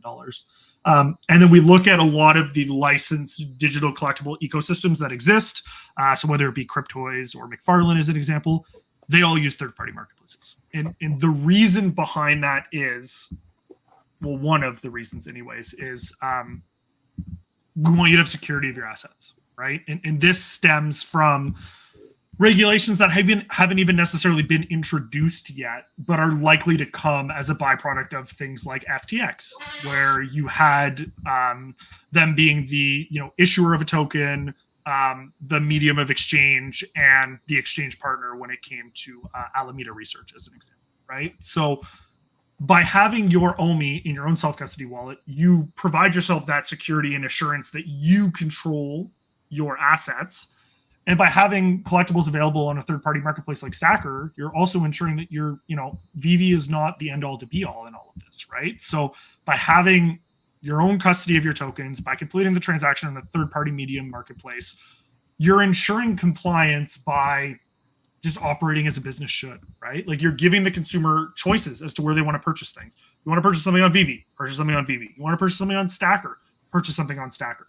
But by having the custody of your own OMI tokens in a wallet that you control, VeVe is not the custody provider of those tokens. They're not actively rewarding or incentivizing you for you custodying your tokens on that platform, right? Now you're going to get rewards and you're going to get incentivized, but it's going to be on your own terms in your own wallet. And you're going to decide whether or not that's something you want to enter into voluntarily. Now, technically on VeVe, that's something that you enter into voluntarily as well. There's no lockup periods. You can withdraw at any time without penalty. So it'd be fine either way, but this way you're really providing a kind of a holistic overview of a system that from beginning to end follows through with everything that it should in order to be as robust as possible and leave as few questions in the minds of anyone that may or may not come asking that the token is exactly what you say that it is. And when we say that OMI is a utility token, well, historically it's been a utility token because you earned rewards for utilizing the token. But now it's a utility token from beginning to end because from the moment that you acquire it, you can utilize it for the utility, which is to get a collectible. That's the utility behind it. So there's a lot of nuance to it. I'm not a lawyer. Obviously, I'm not a legal expert, and I don't ultimately make those decisions. But there was many benefits to allowing this to happen, even so far as liability goes for VeVe, right? Like VeVe doesn't want to have to be in charge of your OMI either, because if something happens with VeVe and then you can't get your OMI, or even if VeVe goes down for an hour, so many people go, I want access to my OMI, right? Like, so now you have full control over it. You can export your wallet directly off of Privy. If you're having issues with Privy, if you're having issues with Stacker, you can export your wallet, enter in the private key on Coinbase. You can enter it in on Uniswap, enter it in on MetaMask, Phantom Wallet, and any Rainbow connected wallet you can utilize, and you can access all of your funds directly in there. So it's just a better solution that exists, and it provides that clarity for users, and it also it's just a better system. Like using the IMX system, very grateful to IMX for the bridge that they built for us and everything that they did, but it's not great in today's day and age. Like having to pay gas fees twice, having to bridge, wait 10 hours for a roll up. I've seen people have to wait multiple days. Sometimes it gets congested, tokens get stuck. Whereas with the Stacker wallet, with Privy, it's directly integrated with the Relay Bridge, the partnership that we had announced last month. And so you can actually directly onboard or offload crypto to and from the base layer in 20 seconds. And if you're transacting on the base layer on Stacker, all of those transactions, whether you're swapping, in the OMI ETH pool, or you're completing a transaction in the Stacker marketplace, all of those transactions are 100% sponsored via gas. by Stacker directly. So you only have to have OMI from beginning to end in order to transact. So for us, it made the most sense. It's a very elegant solution. It gives users the control and access that we're looking for them to be able to have, while still rewarding and allowing them to participate in the VeVe ecosystem. Love that. So Zomo Collections kind of just says, "Hey, awesome. I have no idea about compliance. Just been seeing the compliance headlines with other NFT companies. Thanks for the explanations." Right. Well, and I think all companies too, like we learn from each other in the space. And one of the things that VeVe didn't have a benefit of historically was that they had a first mover advantage, which inherently is a benefit because you're here before anyone else, but that also allows anyone that comes after you to learn from the mistakes that you're making or things that you're maybe not doing so well. And I hate to call it a problem because anyone that's listening to this is going to go, "Oh, he's not encouraging communication." It's not that, but it's that when you communicate things ahead of time, right? You've basically given the master plan. You've given people the key to the city about, hey, here's the roadmap on how to be successful. And so people want to see VeVe be successful, but they also want to overtake them. If you're a competitor, you want to overtake VeVe. You want to overtake Ecomi, right? Because you want to be successful.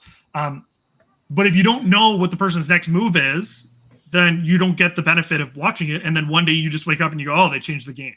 And so that's really kind of what we've moved towards, is we've also been able to learn from other companies and businesses that are doing things in the space, right? Because now other people have integrated features or functions or things that the community's been able to provide feedback on. "Hey, we'd love to see this," or "Ooh, we don't like how this platform does this." And we can use that to inform the decisions that we make on our end, but we can also do it quietly behind the scenes. And then when we roll out a feature, people go, "Oh, sweet, I was waiting for this." And I think one of the coolest things that I've experienced so far is that by and large, anyone that has experienced Stacker has gone, "Oh, wow, this exceeded my expectations." And that's really what we're going for, right? It's like, I can promise you the world. I could tell you, "Oh, we're going to do this, we're going to do this, we're going to do this," everything, whatever. But at the same time, it's not tangible. It doesn't deliver on anything. Whereas if you can just wake up one day and, like I said, "Hey, OMI NFT's here now," and you go, "Oh, wow, wasn't expecting that." And I've literally seen people's comments on socials where they're like, "I didn't even think this was a thing. I didn't think this was ever going to be a thing." And it's like, yeah, well, it's here now. And you get to have that excitement. It's like a kid waking up on Christmas. You just don't know what to expect.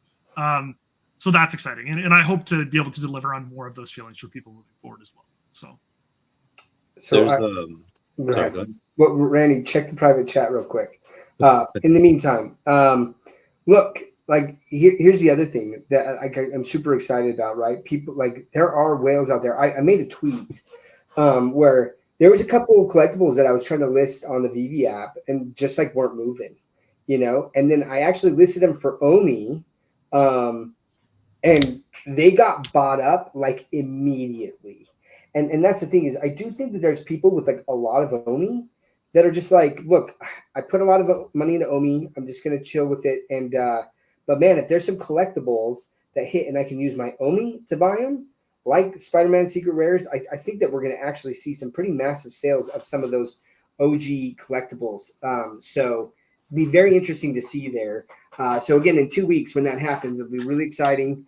But one of the things, Foster, that I have said, right, is, and like I always try to straight shoot with people, and I've criticized VeVe and OMI in the past, or Ecomi in the past, not for like necessarily like major things, but if I've like, "Hey, like I have questions about this, or there's concern about this," I've constantly said that I think that one of the big hurdles has been getting that utility, the true utility of the token, because people are like, "Oh, like David said that OMI is, his focus this year, and yet we're not seeing anything." And I'm like, look, I've said multiple times, I think OMI to NFT is so crucial to everything else that they want to build, that now that that's here and you can truly say OMI is a utility token, my expectation would be that the team can now talk a little bit more freely about the token, right? Just in general about things like, and that there can be, I don't know if it's like necessarily like marketing, but just bringing up the token at events and talking about the token and how it's in combination, how it can use this token now in the VeVe app.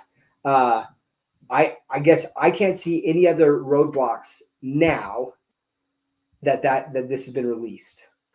Yeah, absolutely. You're completely right. And I think people are going to start to see, obviously we're pretty late in the year now, but there's still certainly some time for some fun things to happen. But, certainly as we come into 2025, with this renewed focus on OMI, and I think at this point, there's really no denying that OMI is a focus, right? Like I think the results are certainly speaking for themselves at this point. But I think, as more and more resources continue to get dedicated to the development of OMI features and utilities, as Stacker continues to build out their team to roll out more utilities, and as we continue to work alongside them in order to do so, it does open up a lot of doors. And you're right, like for a lot of people, and I'm not naive to it, right? Like my role as community manager is to kind of be positive, but I'm also not naive, right? Like people look at me as a moon boy, but the reality is, like, I'm very much aware of our shortcomings, and I'm not going to pretend like they don't exist. But at the same time, I'm also not going to go out of my way to acknowledge them,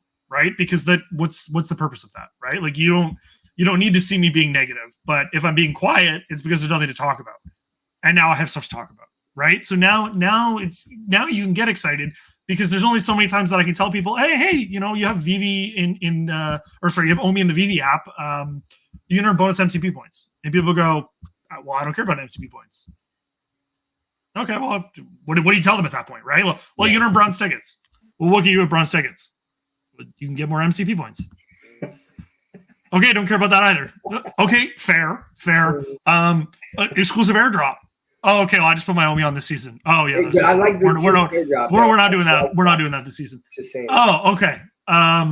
Okay. But now it's, hey, you really like this collectible. And I'm just using Spider-Man as an example because it was your most recent comment. It's not a confirmation of anything, but you had it up as a Spider-Man, right? So let's say hypothetically Spider-Man is available as a whatever, right? In 2 weeks. Hypothetically. You can go out and you can use fiat to acquire OMI, right? It's a little bit more of a convoluted route at this point than it will be in the future. Fiat onboarding is a priority for Stacker. It's a priority for us. Can you, right now, hold on. Talk about that. Can you please talk about fiat onboarding? Explain what that means. This is a very, very big deal. Fiat onboarding into Stacker.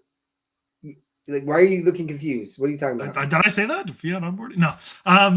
Yeah. It's in the Medium article, so you didn't spoil anything. No. I know. I'm just, I'm playing it. I'm downplaying it. The great thing about fiat onboarding. So to kind of, I'll answer that question in one moment. So just to explain to people right now the process and how it works. Just so we know, when we talk about fiat, we're talking about US dollars, euro, Canadian dollars. You're talking about fiat currencies, right? So if you're looking to onboard into crypto currently, if you wanted to acquire the OMI token today from fiat, probably the best route that you're going to go through in order to do that is sign up for Coinbase if you don't already have a Coinbase account. Reason I recommend Coinbase is because Coinbase is available for US users as well, which a lot of our user base is. Sign up for a Coinbase account, link a credit card or a bank account. Figure out what your limits are, KYC, do all of that, and then buy USDC. Buying USDC on your Coinbase account, you can send it off on any network that is supported by Coinbase. Really nice thing about Coinbase and the fact that they have this little layer called Base, which may or may not be the layer that OMI Utility is built upon, is that they allow you to send Base off of Coinbase for free.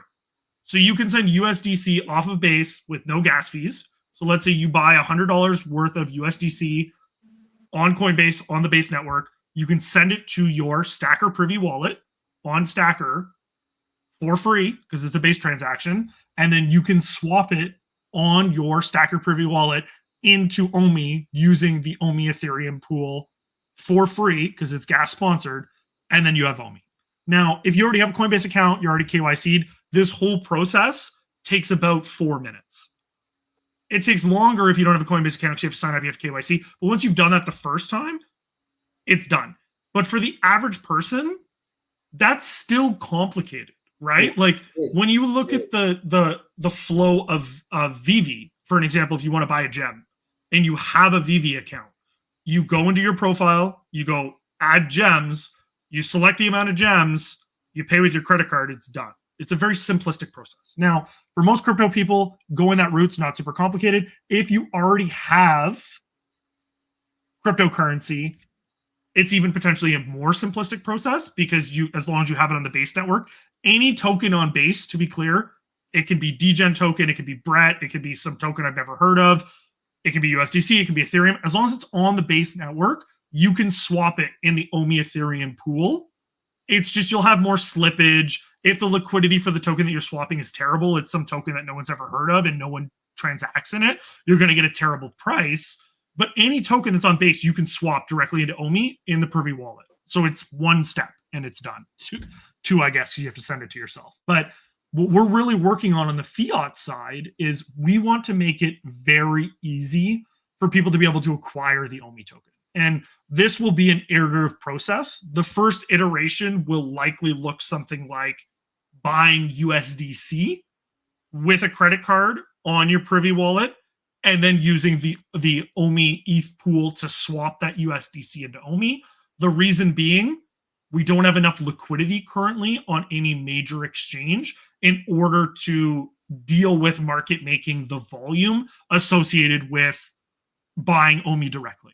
Because if you're buying OMI directly, it needs to be market made by somewhere. You need to offset that buy pressure with sell pressure and vice versa. So right now would likely not be feasible, but for now, we're looking at buy USDC or Ethereum for that matter, any token with a very high level of liquidity that a market maker can support.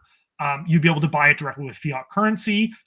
There are several providers that Stacker's looking into working with that would facilitate this service for you. You'd be able to do it directly on the Stacker platform. It would basically be as simple as the process that you go through now to buy gems on VeVe, just with the one additional step of swapping it into OMI after the fact. But eventually we will get to the point where, we are on exchanges that have enough liquidity to support that volume. And you will be able to purchase OMI directly with fiat, which will be, absolutely massive because I think what a lot of people overlook with OMI being a utility token, because I think a lot of the people that look at OMI look at it through the lens of a word that I'm not going to use, which is perfectly fine. But when you look at a utility token, for the average person, if VeVe is going to be successful as a platform long term, if it's going to get any form of mass adoption, if people are going to come in, they're going to utilize it. If they're going to get 1 million, 2 million, 50 million users one day, even if it's 10 years plus down the road, whatever the case may be, if they get to that any level of adoption, when was the last time that you played a video game? When was the last time that you went on Fortnite or Call of Duty and bought V-Bucks or COD points or whatever the case may be? There's no value associated with that. It's an in-app currency. You buy it, you utilize it. It is what it is. For the vast majority of people, the likely outcome is, hey, I really want this Spider-Man statue. Once again, just because you used it earlier, I really want this Spider-Man statue. It costs me 20 million of these little OMI things. How much is it going to cost me to get 20 million of these little OMI things in my fiat currency? Oh, it's going to cost me X. Yep, I'm willing to pay that amount. Cool. Market maker, one click. They'll facilitate the purchase for you. There'll be a bit of slippage, so you'll get a little bit more than 20 million OMI because they want to make sure the transaction doesn't fail with price fluctuations, probably 1% to 2% at the absolute max.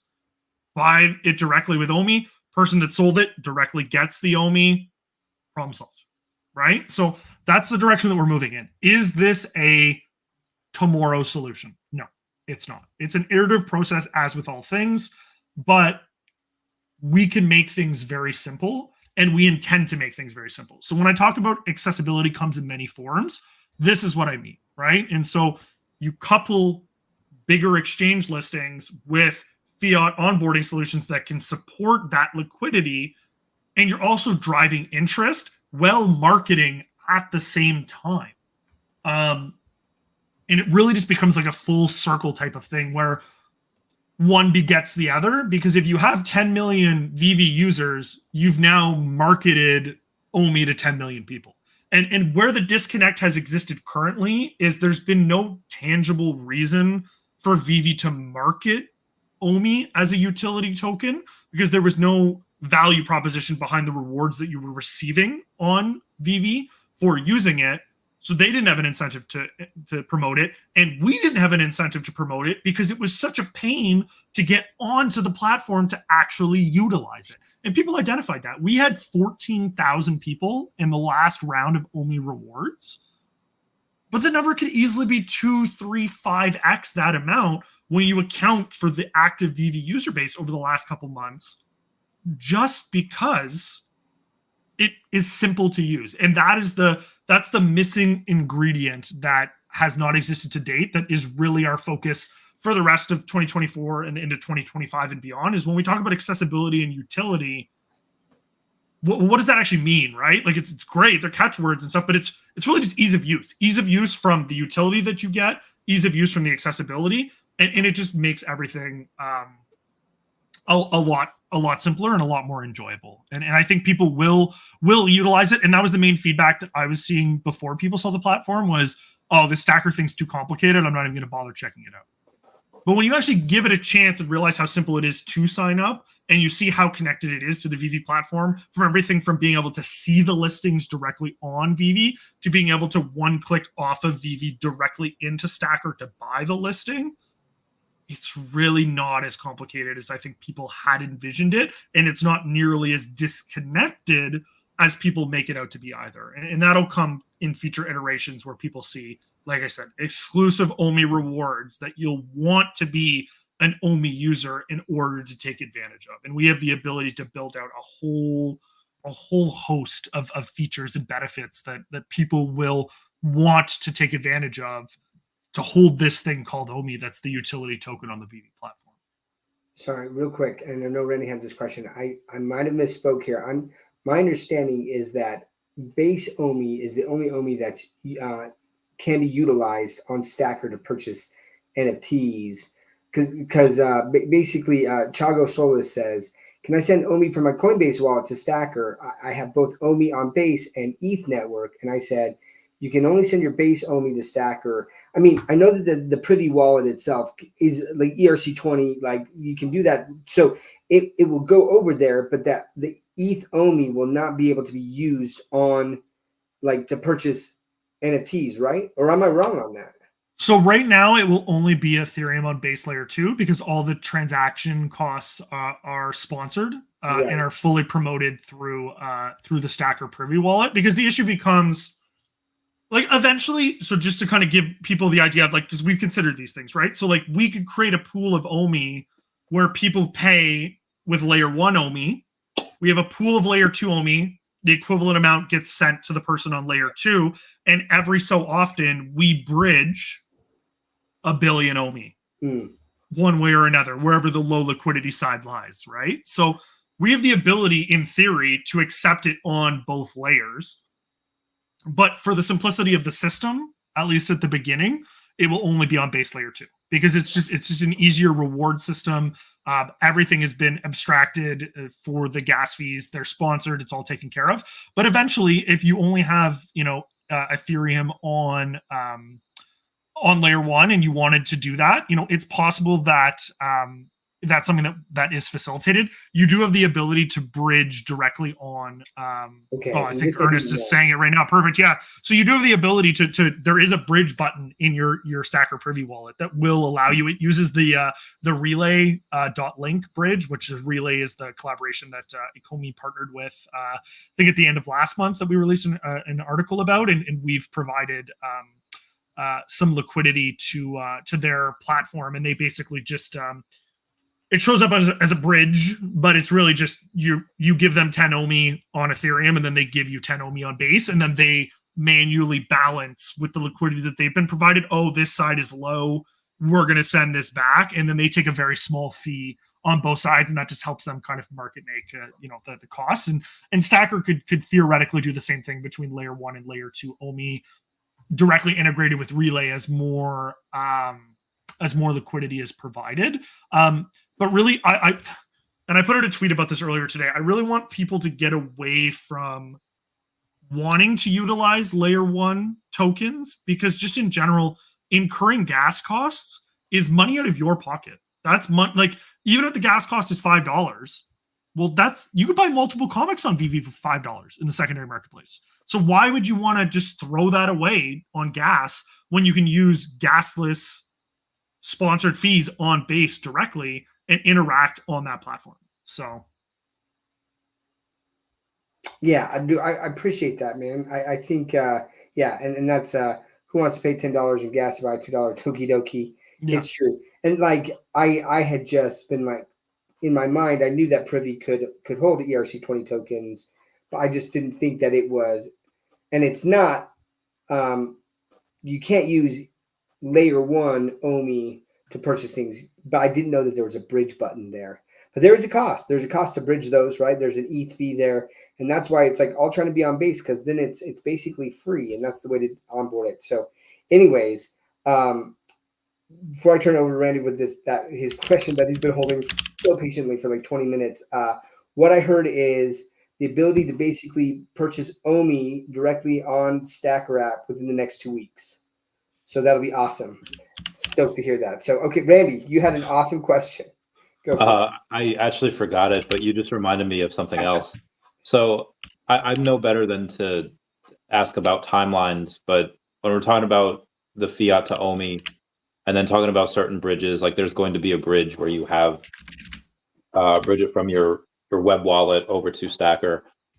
Again, I don't want timelines, but I was just curious on, hey, this is priority A, this is priority B, priority C. Is there a way that we might be able to get that? Like, we don't know a timeline, but we know that this is coming first, and this is second and third and fourth. As so far as Stacker goes? Would we get the bridge from the VeVe wallet to Stacker wallet first, or would we get the fiat to OMI first? Or do we get something else first? I know there's a ton being built in the pipeline. Yeah, no, there is a ton, and I'm involved in the conversations, but obviously Stacker, has their development team that's working directly with the VeVe and Ecomi internal devs, and so I don't necessarily keep up on the day-to-day timelines. I more so kind of step in when we're ready to launch features, and then I can work on kind of communications and how that information is conveyed. But if I had to guess, if I was a betting man, I would say that the IMX to VeVe bridge would be the priority. Well, not the priority, I should say. Will be the feature that's delivered before fiat onboarding, just because there's a lot more like fiat onboard. Like you need to get like a money transmitter license and stuff. Like Stacker has to apply for all that stuff. Like you need a ton of documentation. Like it's not just a fly-by-night kind of MTO is horrendous. Well, that's it. Like it's not just a fly-by-night operation, right? Where you just go, oh, hey, I'm just going to do this. It's like there's actual processes you need to go through to do it. So, I would, if I was a betting man, I would say that comes first. But in regards to kind of definitive timelines, like Stacker is constantly pushing out quality of life updates. And if you were in the private beta, you would see them, in the chats in the Discord being like, hey, we just pushed out this update feature set. Hey, we just did this. And so, it's a priority for them. The bridge is a priority for both parties because it incorporates VeVe, Ecomi, and Stacker all have kind of their each individual roles to facilitate that. So that's kind of like a very collaborative group effort. So, I'd say that in the immediate term is probably some of the more important priorities, but they also have a lot of things that they're working on as well. Just to improve quality of life and things like that, I'll let them speak on because at the end of the day, it is their platform and I don't want to take all their thunder away from them because they have done a fantastic job at delivering thus far. But I just wanted to circle back very quickly because I pulled up the Relay Bridge while you were asking your question, Randy. And you can currently send 10,000 OMI from Ethereum layer 1 to Base layer 2, and you will receive 9,997 OMI. And it will take 2 seconds. And the cost is 33 cents. That's too much. That's far too much. But that gives you an idea for people. Like if you do have OMI on Ethereum and you want to send it to your Privy Relay wallet, not Privy Relay wallet, Privy Base wallet on Stacker, it's really not that expensive, right? Like to swap into Base and interacting on Base. And once again, it takes literally, it says estimated 2 seconds. Like it's it's so fast. So it's really not a barrier to adoption. And once again, the $3 or $4 that you'll save by not interacting on Ethereum layer 1 is probably worth the 2 clicks and the 2 seconds anyways, right? So but yeah, I mean, Stacker has done a lot of really cool things, with their platform. I think that they're working on mobile optimization as well right now. Because right now I think some people are realizing like using it on mobile is a little bit more like it's not fully optimized for mobile. Like it was designed as like a web platform, but you can use it on mobile. I use it on mobile, and I personally had no issues with it, but that is something that they're working on. But yeah, there's just going to be a lot of fun, like I said, features and rewards and utilities that people, have mentioned. Flippy just made a comment where he said, will we get the Stacker logo from VeVe? Like those are cool things that can eventually be integrated, right? Like doing exclusive drops and getting exclusive accessories and things that you only get from utilizing Stacker and being connected to VeVe and doing those types of things. So there'll be a ton of rewards and incentives for people to want to do it. And even if they don't, I think that they'll start to see the benefits behind doing it. So There is something that I completely forgot. I have to apologize. We're still going to go for it, right? Because we announced last week that we started a 6-week collaboration. What the, Randy? Popping in and out of things. What's going on? With the Golden Dragon Club, and basically what they're doing is each week, right? We're going to start an OMI bid to burn OMI. Okay, and the winner, the person who commits to burning the most amount of OMI in the next 30 minutes that we're going to be on here will win as many MetaBrew, which is a Web3 brewing company based out of Germany, that they'll win as many MetaBrews as can fit in a U.S. Postal Service mailbox. So the 2 caveats are you got to be over 21 to win, and you have to be a U.S. resident because that's where it can ship to. So I'm out. U.S. residents. Well, listen, you guys get airdrops and stuff. And here I was thinking I was just going to go into the business development fund, and but no, I'm out. I'm in Canada. Sorry, guys. 5 million OMI. So, guys, get in there and just make a bid in the chat, right, and then reach out to me. But again, and you can see my previous post. Go onto my profile and you can see there's a picture of the type of like MetaBrew. They've got some awesome IPAs and things so anyways, the last person that won last week bid $15 worth of OMI, and they sent it to the base. So they didn't even have to pay many fees, right, to send that to the base burn wallet. So guys, get in there. Big shout out to the Gold Dragon Club. I love the utility that the community continues to build out here. Like one of my favorite, like I won in the Ecomi red and silver logo Telegram group for those who own the Ecomi secret rare that was airdropped. One of the members there offered Steve Cannon. He's an incredible photographer. And he did this competition of people showed like pictures of wildlife that they had taken, and then people could vote on that. And I ended up winning. And it's this epic silverback gorilla that he got. Like he was like 15 feet away as he took this picture.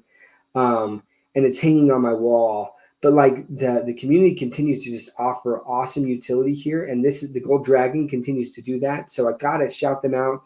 One of the other things that they do is if you buy Gold Dragon on VeVe, and then you list it for sale for $88,000, you're entered into a monthly raffle to win OMI. Right, so there's different like awesome little utilities that the Gold Dragon Club continues to do, and this is one. So guys, I haven't checked the chat yet because I've been chatting, but I'm hoping that we start seeing some bids to burn some OMI on base or ETH if you want. But again, you're gonna have to pay that gas fee, so be aware of that. But get in those bids, fam. Get in those bids. I have a Gold Dragon that I've had there. I haven't won any OMI yet, but. Like, I just love that utility, and shout out to them. So anyways, Rain, you have been quiet for far too long. We need your wisdom and your comments. Do you have any questions for Foster or anything that we've talked about so far? Just want to say, Foster, really good having you I'm glad they hired you. I didn't know who the hell you were until I saw your epic takedown of Paul Barron's article. And I was like, who the hell is this guy? He is so intelligent. Holy cow. I need to know who this guy is. So since those days, I've gotten much more familiar with you. Glad to have you in that seat. I'm sure it's been hard. The amount of OMI FUD has just been tremendous. And people who haven't been through multiple bear markets, they're just unused to these kind of things. It's like, oh my gosh. And the real complaint is, when is OMI going to go up? And still it's like, when is OMI going to go up? And it went up the last couple of days. But a lot of times you're building all these things and putting them into place. And so people have had concerns like, OMI can't be used for anything. And then you did, then it's like if you held 10 million on your wallet, you got this totally secret drop and everything. And you started getting MCP points. So there was some utility, and people were like, that's not enough. What else? So this really big announcement, Stacker going live, is really big. And people will start to see that there is a use case for OMI. And the bearish mood that OMI has been in for 3 years now will flip around and go bullish. I got another comment on my channel earlier today. It's like, when will you finally accept that OMI is a dead token? It's like, probably never, because it's just going through a bear market. And so I'm glad to see like these huge staples come. Good work on all the coordination behind the scenes with the Stacker team. I'm really excited with what they're doing, that partnership. And I'm a huge fan of Dr. Profit. He's a genius. So I'm excited where this is going. And I'm a huge fan of OMI. I don't ever wear hats, but I like put this on a couple of times. I'm not really a hat person, but I had to get like 2 of these just because they were so. But it looks good on you though. So yeah. Yeah. No, you know what? And a huge shout out to Dr. Profit and for everyone that played a role. I don't think people realize, and I know Doc kind of said it at the beginning a bit, but I don't think people realize like how much of a team effort this was. And like this process started even before I joined, right? Like this has been a long time coming and in the making to make these arrangements, to make this a possibility. Reese was a big champion for it when he was the kind of the community lead back when he was there. And I saw someone give him, a shout out on socials earlier today. And I thought that was incredible. And I think that, he deserves a lot of respect for, I get to take credit for a lot of things that happen. And I've said this before on this show, right? Like OMI NFT comes out and I talk about it and people go, you're the man, Foster. Like, it's like, yeah, but I didn't build anything, right? Like I didn't build anything. I didn't do anything. Like this is a team effort. I'm very grateful and honored to kind of play my small role, but at the end of the day, there's so many, nameless, faceless people that people will never see that work so hard behind the scenes to make things like this possible. So that's why I said, when we first got on here, like sometimes you just got to take a step back and celebrate this for what it is. It doesn't mean that, the job's finished or that we've accomplished everything we've set out to do. But at the same time, I mean, if you're not excited about an announcement like this, then why are you here? Right. And I know why some people are here and I know why they're not excited about it, but like, that's not what we're building towards. That's not what we're building for. If things happen as a byproduct from great things that we do, I'm happy for people. Fantastic. But when people look back a year from now, I want them to be able to say unequivocally, this project and what it has delivered upon is in a much better state than it was previously. And so as I come up, I'm a month and a bit away from when I first started this job. It took me a little while to get my sea legs underneath me and kind of get up to speed. I want to be able to look back on this and take some learning lessons about things that we did well, things that we, could do better. But I also want to be able to celebrate the wins for what they are. I want to be able to celebrate the BitGet and the MEXCs, even though they're not the sexiest of exchanges out there. I want to be able to celebrate the move to base and understanding 6 months ahead of time what that was going to look like for the community on a day like today, right? I want to be able to celebrate being in the private betas and drafting OMI utility rewards. I want to celebrate bronze tickets, not because of the useless utility that they have now, but because of the benefits that they're going to provide to people later, right? And so it's really fun to be able to have this discourse with the community and get the feedback and get ideas from really passionate people that are excited about the future of what exists in the ecosystem. There's a lot of people that get it. There's a lot of people that don't get it too, but I'm always happy to have the conversations and let people know kind of my thoughts. I'm happy to hear their thoughts. I generally only draw the line, when there's personal attacks, which, it's the internet and those things happen as well too. But, we don't have time for that kind of stuff. Like we're trying to build out, the future of utility for OMI on a platform that's really just never done anything like this before. And you can believe that we're not going to get it done or whatever, that's fine. But we're going to let our results speak for us, right? Like I could spend 40 hours a week talking, but I'd rather spend 38 hours building and 2 hours giving updates on where we're at.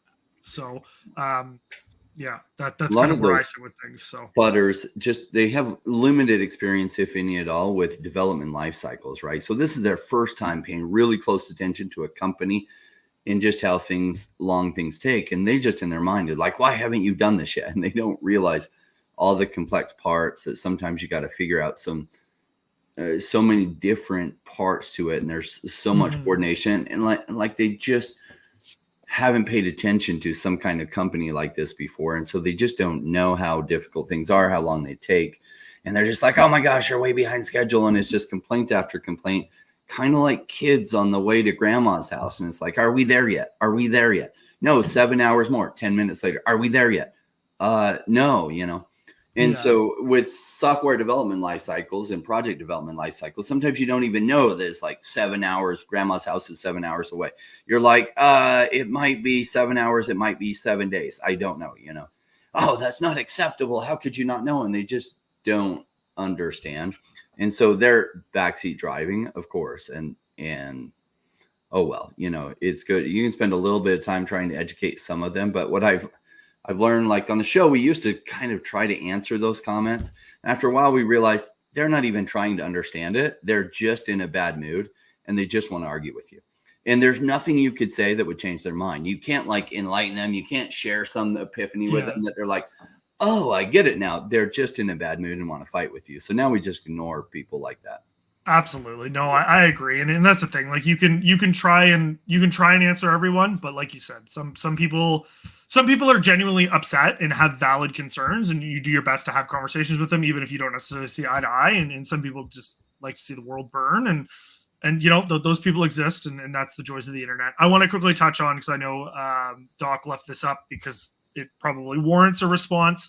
The reason that OMI to Gem will not be a thing is because where is that backed by, right? So the issue with OMI to Gem is that you have OMI, which is not a stable coin, right? It's not a constant level.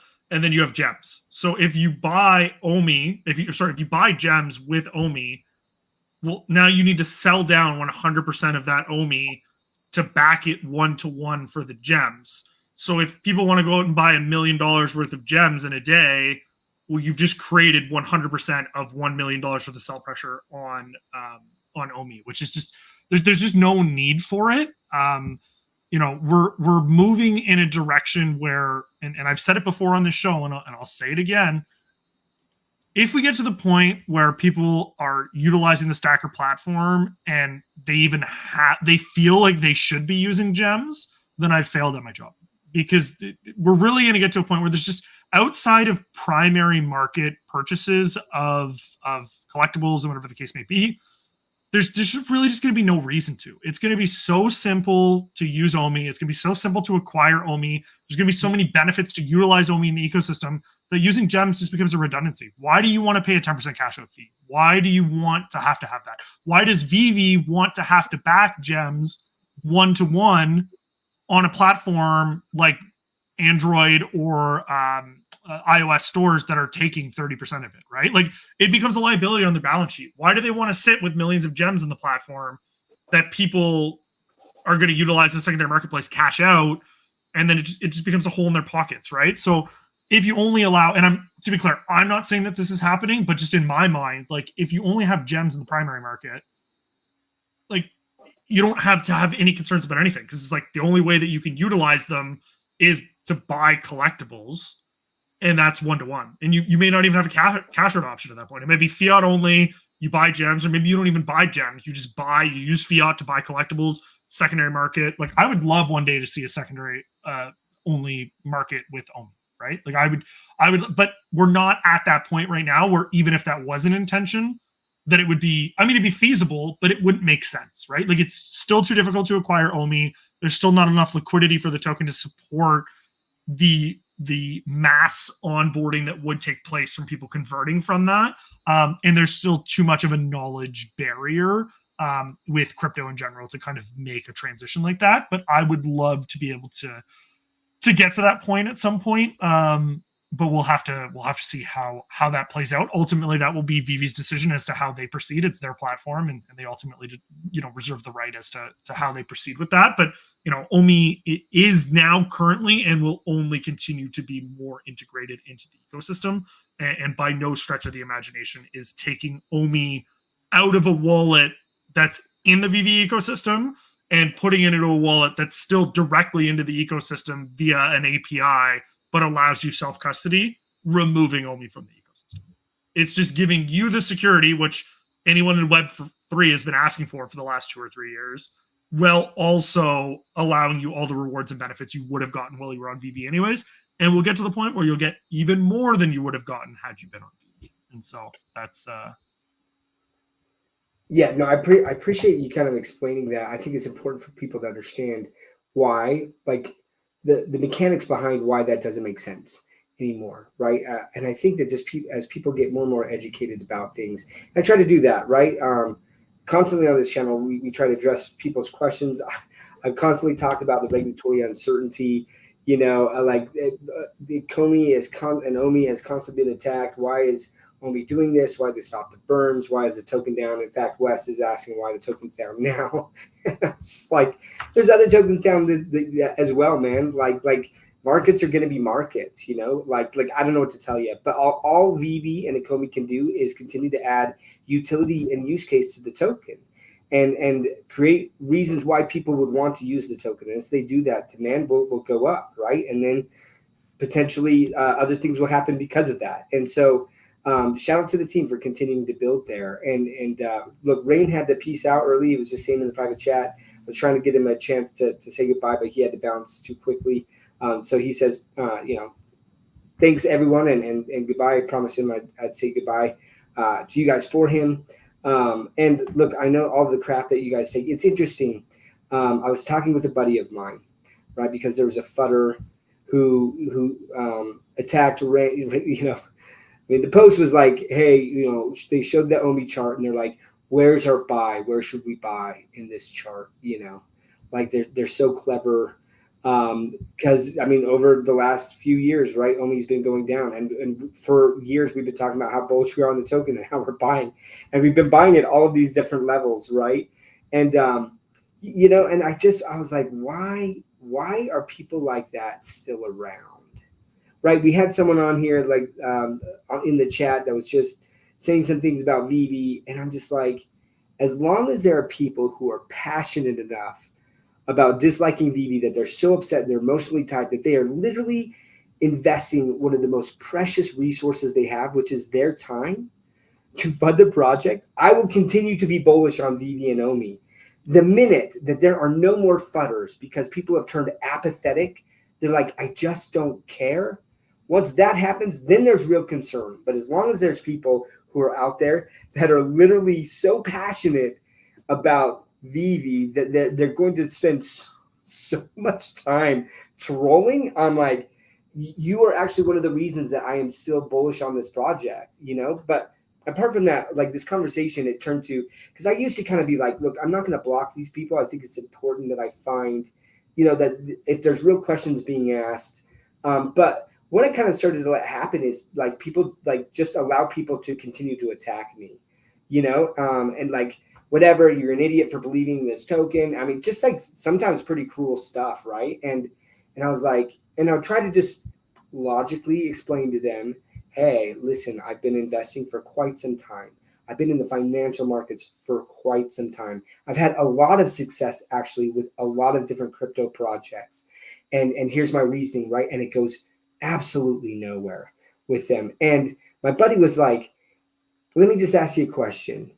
Like, if someone that you just met randomly came up to you and started saying these things to you in person, would you just let them stand there? Or would you be like, yeah, I'm out of here, right? Like, I'm not going to take this crap. But for some reason, mentally, a lot of us just like, the Foster's disappeared for a second into the ether. He's going to check on the blockchain, make sure everything's working there. So he's in the matrix. He'll be back. But anyways, oh, whoa. We're going to have another Foster. Wait, what? Oh, there he is. That was weird. I don't know what happened there. Sorry, guys. It said I had no internet connection. It just completely bugged me. But you guys are playing musical chairs. But like, yeah. But where I was going with all of this is, guys, if people are attacking you on here, like, don't waste your freaking time. You wouldn't do it in person. Just block them and move on. For some reason, these people have to spend, like I said, their most valuable time. And the likelihood that those people are successful in crypto is like so freaking slim, because instead of going after the project and taking their time to look at the projects that they believe in that could do well, right? They're sitting there just like at the bottom dregs of society, like just like keyboard warrior attacking people on the internet. And I'm just like, if you're spending all your time doing this, like, you're obviously not improving yourself or like looking at other projects. So like, I really don't, you're not adding any value to anyone, right? So like, just goodbye. So that's my advice to you guys. And I posted this kind of like video, right, about the eagle and how like no birds attack the eagle except for the crow. And the eagle just is like, doesn't even bother to fight it. Dude, an eagle could destroy a crow, right? But instead it's just like, no, I'm just going to fly, and I'm going to fly higher until like the crow just can't even abide the oxygen levels up there that the eagle can. And the crow has to just fall off, right, and give up. And it just doesn't even necessarily pay attention to it, right? It doesn't waste its energy. Stop wasting our energy with these energy-sucking vampires that literally have nothing better to do than to just attack you for something that you're passionate about. Look, I'm not saying that like VeVe and OMI is going to ultimately succeed. I believe it will. It might not. There's so many like what ifs. There's so many probabilities. But like, I enjoy this. I enjoy the community and everything that they're building. I'm seeing this. I'm so bullish on it that like I'm going to continue to spend my precious time investing in something that I'm passionate about. So look, we got Kumo saying you brought a lot of alpha tonight, Foster. Appreciate that. Foster, I'd like to get your take. Right? I mean, you're a collector too. What do you think about this Black Penny drop? I don't know how they managed to pull that off. Right? Like that's incredible. And like, when you think about it, it's what, 1840 or 1860? So somewhere in the mid 1840s. I think so. It was 1840. Like, where did you even get the stamps for that? Like, they just had them in well, once again, not financial advice, right? Like, but like, if you get one of those stamps, like, you got to figure those are worth like some money. Like, they're not, you're not getting a 50-cent stamp. Like, this is the first stamp. This is what made stamps. Like, this is the thing. So it constantly, you know what? I shouldn't even say it blows my mind because David is David, right? But what I will say outside of the stamp, and you guys might have already discussed this on the show, and I do apologize for that, but them bringing on Ben Rose as co-CEO, like, maybe it's just me, but like, that signals to me like, wait, you're going to give David even more time to go secure licenses and IP, right? Because this guy's running a company and also going around and get licenses and IP, but with a co-CEO that can look over kind of the day-to-day and make sure everything is functioning and that we're moving our priorities ahead. Like, Ben has a lot of expertise in running business. There's no denying that David is not an expert in a CEO, but he is a world-class securer of IP and digital rights. And he's done it physically. He's ever since he started, with his shop in New Zealand, and him being able to secure the Pokemon license from Alfred Kahn and everything that he's done over the last, 30 plus years. Like, what's going to happen when you like, it's like, you guys ever seen the movie Lucy with Scarlett Johansson? And like, she like develops like she had a bunch of illicit substances in her stomach, and it's this drug kind of like, you ever seen Limitless? Yes. kind of thing where so like she has this stuff in her stomach that gets broken open and whatever, and it turns her into this like super powered like omniscient creature that just like sees the future and like turns into a supercomputer and takes over the world type of thing. And where I'm going with this, it all makes sense in a second. Yeah, I'm like, but okay, I just kind of picture I picture David as like a mix of like Lucy and the Terminator, and just like every like powerful omniscient being, like mix Thanos and Lucy and Terminator and RoboCop all together. And then that's David going to get licensing stuff because he's dedicating 100% of his focus to it. So I just think that that's really cool. Like, I think that that's going to be really cool. I think that, bringing Ben in, I've had an opportunity to interact with him and see him work and get his kind of perspective. And he just brings a collective kind of calm to the way that he approaches things. He's very methodical, very, yep, this is what we need to do. This is how we're going to do it. Here's what, and very like, he speaks and you want to listen to him. You go, oh, okay, interesting. Oh yeah. Okay. And you can tell he has experience. You can tell he has experience being a leader. He has experience building companies in growth. And that's really his focus, right? He's talked about it from the day that the first AMA came out with him announcing it, was like, our goal is growth. Our goal is to deliver. Our goal is, and I'm looking forward to watching him do that and being able to be a part of him doing that, kind of off to the side, obviously, but and seeing a renewed focus. Not that it wasn't already there, but even more so now, feeling like OMI is even more of a priority and more of a focus. So I think that that's really cool. I'm really excited to see all the things that VeVe does, because I don't get, unless it's directly related to something we're doing with OMI, I don't hear about any of it, right? Like this stamp drop that was coming out, had absolutely no idea, right? Like it came out, and I was like, holy cow, that's cool. Like, I don't have access to drop calendars. I don't have access to what's coming out. I don't talk to the people on that side like, hey, what's coming up with this? Hey, did you secure this license? Like, none of that stuff is like, it's not my realm, right? So I get to find out about a lot of this stuff with you guys.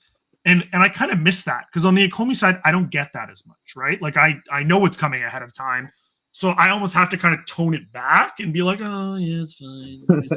But with the VeVe stuff, I got to be like, oh yeah, this is awesome, because it's like, it's genuine reaction. Like, it's like, I had no idea that they could do this, and I don't know how they did it. I don't know how they continue to do it. Last year at New York Comic Con, partnering with Funko, you guys, I think, were both. Doc, were you there? I know Randy was there. I can't remember now off the top of my head.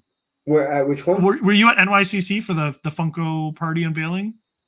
You were, right? No, you weren't. Okay. I had booked a camping trip that I could not. Okay, that's what it was. See, I couldn't remember because all the events blend together for me, but it was like, it was wild. Like, that was and of course I didn't work for the team yet then, and it's so like, I can't wait. And spoiler alert, I'm coming to New York. So so wait, you are coming? I'm coming. Yeah. Woo!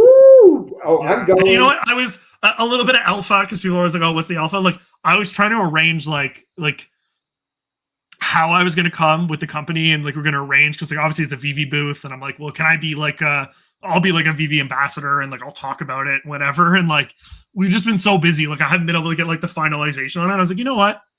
Out of pocket, I'm coming. I don't care. Like I don't need reimbursement. I don't need nothing. Like, I need to be there. Like, if you guys can, and you're watching this, or you're watching it back and it's before October 16th, which is when Comic-Con starts, you guys got to get out to New York. It's just such an eye-opening experience, whether you're sharing a bed with Randy Chavez, or walking through Times Square and having him recognized by the public, or trying to get into clubs, and he's wearing a wife beater, and they don't let him in. It's a whole they would not let you in. It's a whole incredible experience, and there's often community parties that happen as well there as well. Obviously, there's the VeVe party this year, that they drop tickets for on the VeVe app, and that's going to be a really cool thing. And this is a cool thing for me. Like, I have no idea what their intentions are with the tickets. I couldn't tell you. I genuinely do not know. So like, I'm super excited to see what they do with that. Like, do you get something out of it? Is it just an entry? Like, I have no idea, but it's fun. It's fun to speculate. It's fun to be curious, and it's fun to have that engagement. Like Doc was saying, you know, whether people are talking good about VeVe, whether they're talking bad about VeVe, good or bad about OMI, they're talking about it, and that's the biggest thing. When you enter that point of indifference, that's when you really have to worry about it. But, you know, people are talking about it. Thankfully, right now, mostly positive. It may not always be that way, but we've really started to enter the cadence where we can start to deliver more and deliver on the things that the community is looking for. And I think if you can check both of those boxes, the sentiment will only continue to grow with time.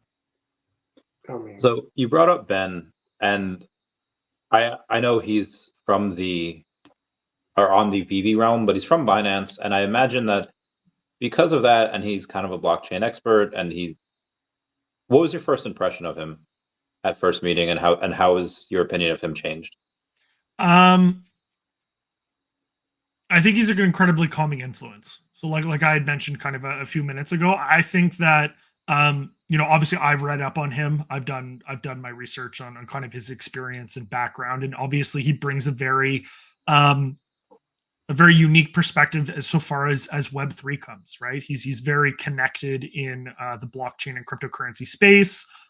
You know, having worked in Binance and has also done other things with blockchain Australia and other jobs as well. I think that he's an absolutely fantastic value add to the company. I think that they did a great job finding him, and I think it was, you know, it might have been a happenstance. You know, David did an interview with Ben last year, which you can actually find on YouTube. Doesn't have that many views, but Binance Australia did an interview with David, and so this relationship has been cultivated for quite a while. Like, this wasn't something that they decided last week, hey, we should probably bring in a new, you know, co-CEO. Like, this has been something that they've been working on in the background for quite a while, from my understanding. Now, of course, I may get more access than you, but I don't get access like some of the people in the company get access. So I don't know specifically how long, but this has certainly been something that they've been working towards for quite a while. And I'm really excited to see where it goes. I think he's taking a very methodical approach to how he addresses things, and I think he's really trying to understand all of the facets of the different companies, and you know, he's not coming in saying, hey, we need to do this, we need to do this, we need to change this. He's going, explain to me what you do, right? Like, can you give me more information about this? You know, and then you explain something to him. Oh, okay. And you can see he's listening. He's not just hearing you, waiting to say the thing he wants to say. He's listening to you. He's processing. He's writing things down. Okay, interesting. Okay, great. Okay, can you tell me more about? And then he'll ask like a really smart question. He'll be like, oh wow, like you were actually paying attention to me, right? Like, I'm not just giving you lip service. You care about what I have to say. I'm not just a subordinate to you. You genuinely value my feedback. So yeah, it's been great. I've worked with him a bit, not a ton. Obviously, he's very busy. He's learning about all the different departments and everything like that. But during the interactions that I have had with him, you know, OMI does feel like it's a priority for him. I can confirm firsthand through interactions that I've had, it's a priority for David as well. So two halves equal a whole. And so if both hands are moving in the right direction and we're taking steps forward, like, as long as we can continue in that direction, like I foresee no reason why it doesn't, you know, produce, you know, dividends long term. So, you know, I look forward to seeing, you know, some of the changes he might make. He might shake some things up, but I know that, you know, the overarching, you know, priorities moving forward is, you know, onboarding new users, you know, through various routes, whether it be from marketing and just making it in general more accessible to utilize the platform, and likewise with OMI, you know, getting some marketing and awareness done for the token. But even just little things, like, I always tell people, like, it's the things that you do that seem like the least sexy on the front end that make the biggest difference in the back end. So, like, when we moved to Base, people were like, yeah, but it's not a Coinbase listing. Like, who cares? Right? And it's like, well, because it's literally the foundation that everything is going to be built on moving forward. That's why it matters.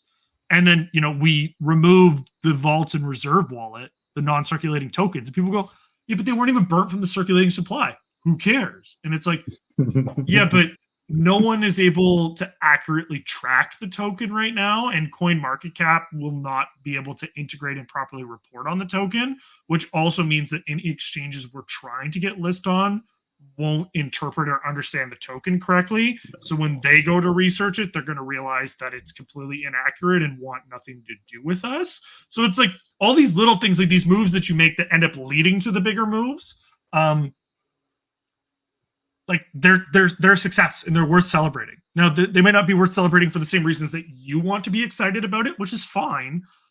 But like there's a means to an end. Like there's a reason that these moves are being made. There's a reason that things are done in the order that they are, and it may not always be the most ideal order. It may not be the order that we even want to do them in. But it's just, hey, this is the cards that we've been dealt. How can we make the most about it, and how can we continue to put our best foot forward? And progress by building out, the best project and best utility for the token that we can. I don't think people realize how much alpha you just dropped there. Just, I didn't hear any alpha. All right. Okay. Okay.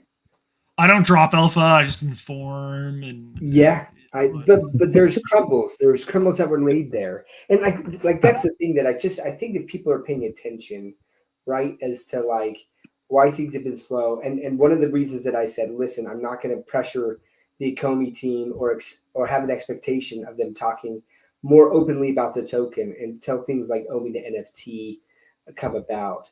I think that there is a reason why the Ecomi team is clearing out some of these things, clearing out the vault or the reserve wallet, right? Like clearing out these things and making the tokenomics and these supply numbers more clear, right? So that when other exchanges are looking at that, they have a better understanding of what's actually happening with the token, where it's at. It's very important for exchanges. Just repeating what Foster said in a different way. I'm just repeating it in a different way. That's all I'm saying. You're repeating things in the way you wanted to hear them, and I'm sure you'll feel the same in 2 weeks with the other comment you made earlier. So 2 weeks from now. You just make up some things, so that's fine. Yes, some dots got connected tonight. I'm just gonna put it that way. But like, look, again, it's just exciting.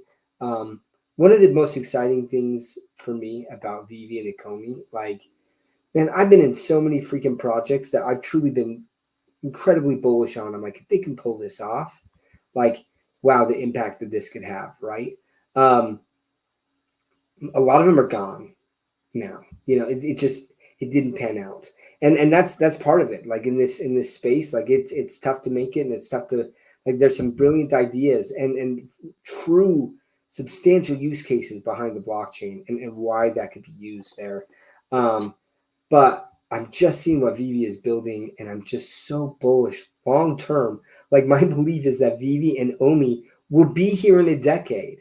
And I can't say that for like 98% of the token. Now with all the meme coins, 99.9% of the tokens out there are not going to be like around in 10 years, right? And that's so incredible to me to think about. Like that like VeVe could be here in 10 years, right?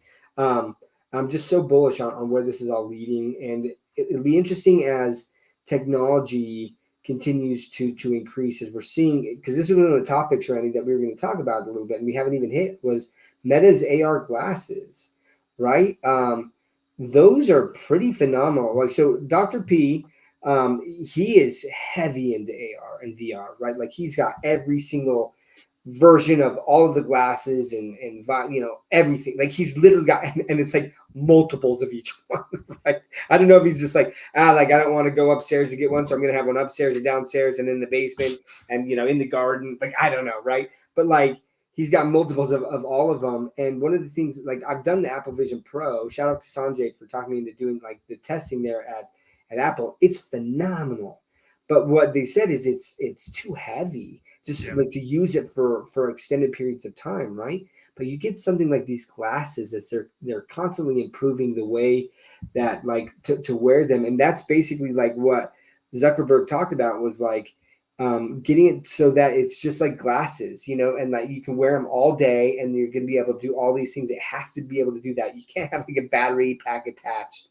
It's not going to be adopted by the masses, right? Like they've got to do this, and we're seeing these meta glasses coming out that are this next step in the evolution of this product, right? And basically, they're like, these glasses are the next iPhone. Like this is what it's going to be, where everyone kind of converts to, now we don't use phones, we just use glasses because we can do everything. We can literally dial the number with our eyes, or we can even just say, call this person, or call this number. And it's all talked to that way, and it's all there. Like that's coming. And one of the things that I'm really excited about that VeVe's talked about in the past, and it's kind of gone by the wayside, but geolocation, right? Being able to pin your collectibles and to have a shared experience at some point where it's like, hey, join my VeVe app.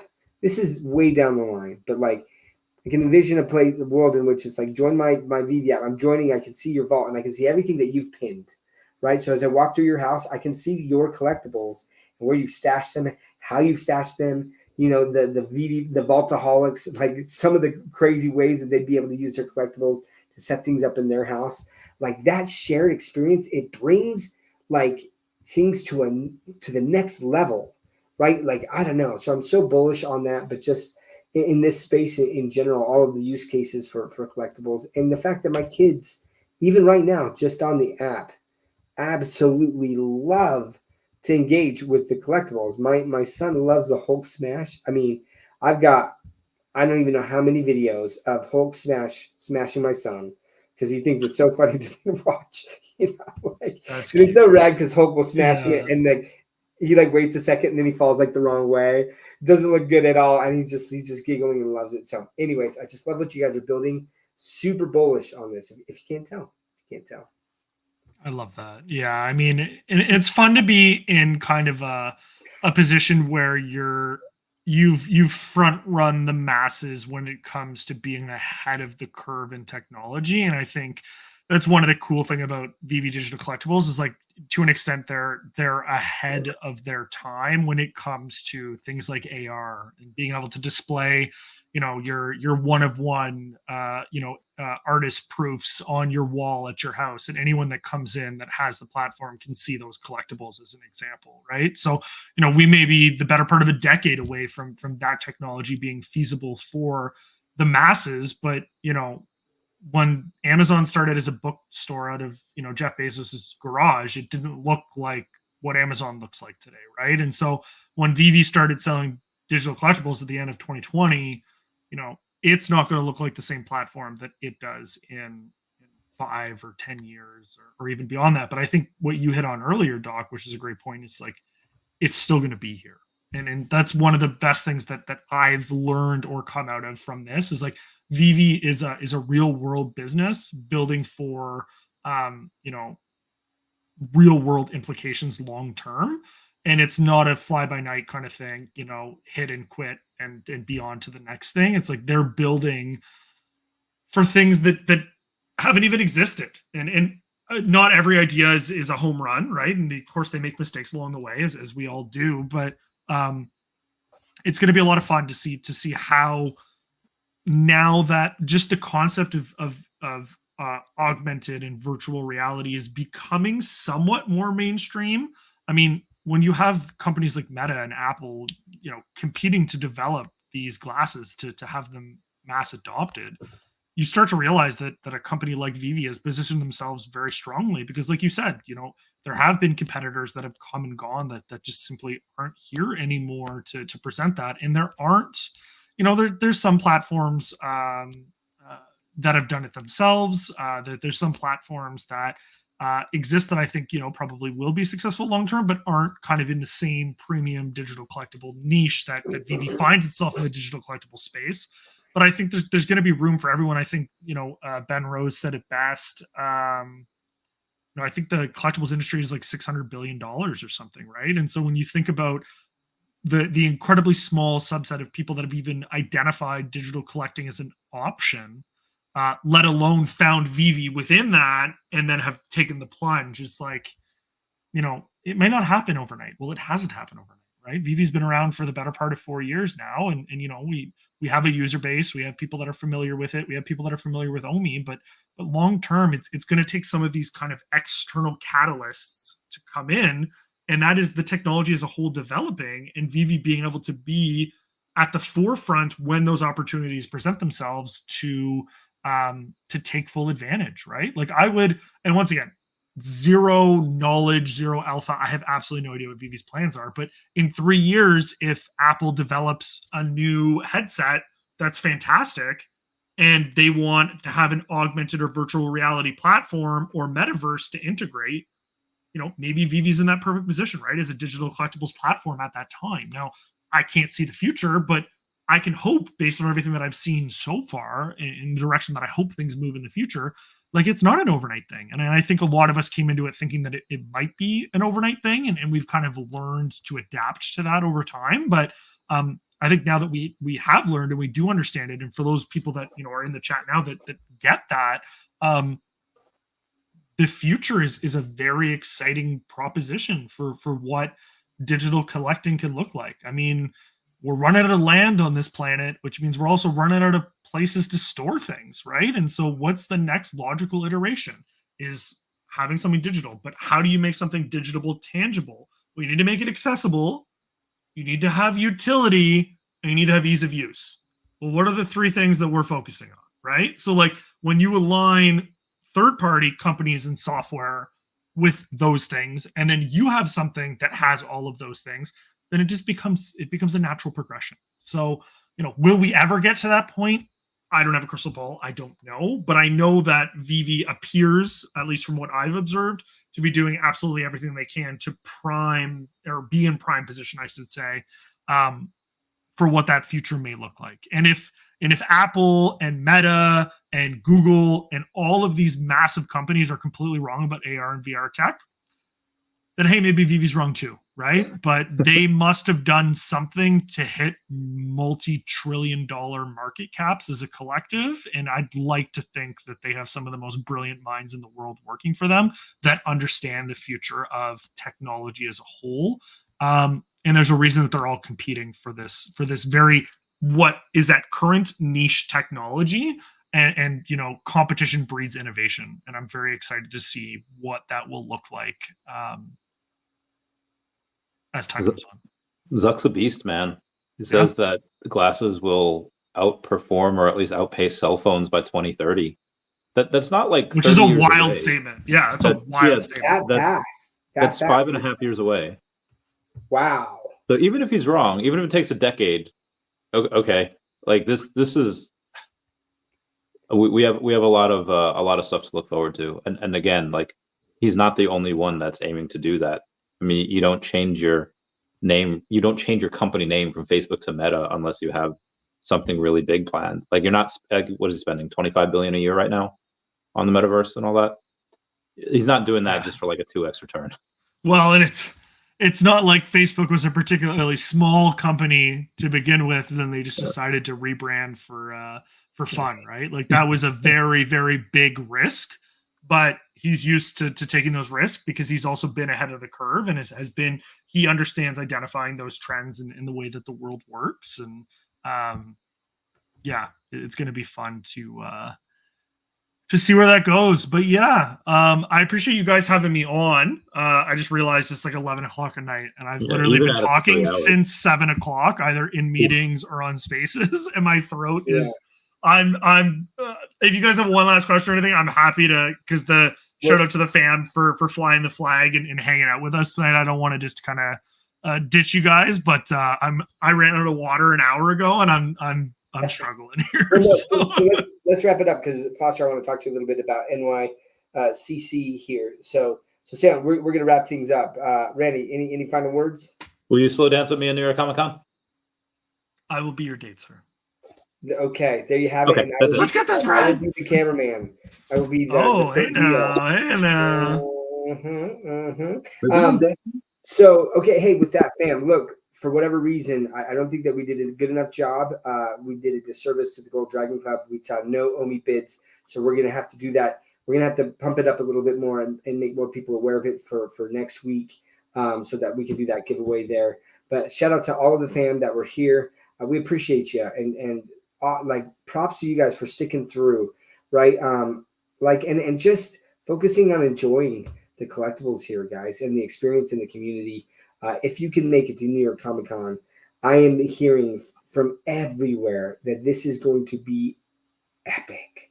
So I'm going to be there. I've got my gold tickets, multiple. So I'm going to be bringing like a guest potentially, and even some red tickets. So, anyways, really excited to be there. Please come out if you can, and we'll see you guys next week on Homie's My Homie. Peace out, fam. Bye, everybody. Woof. Meow.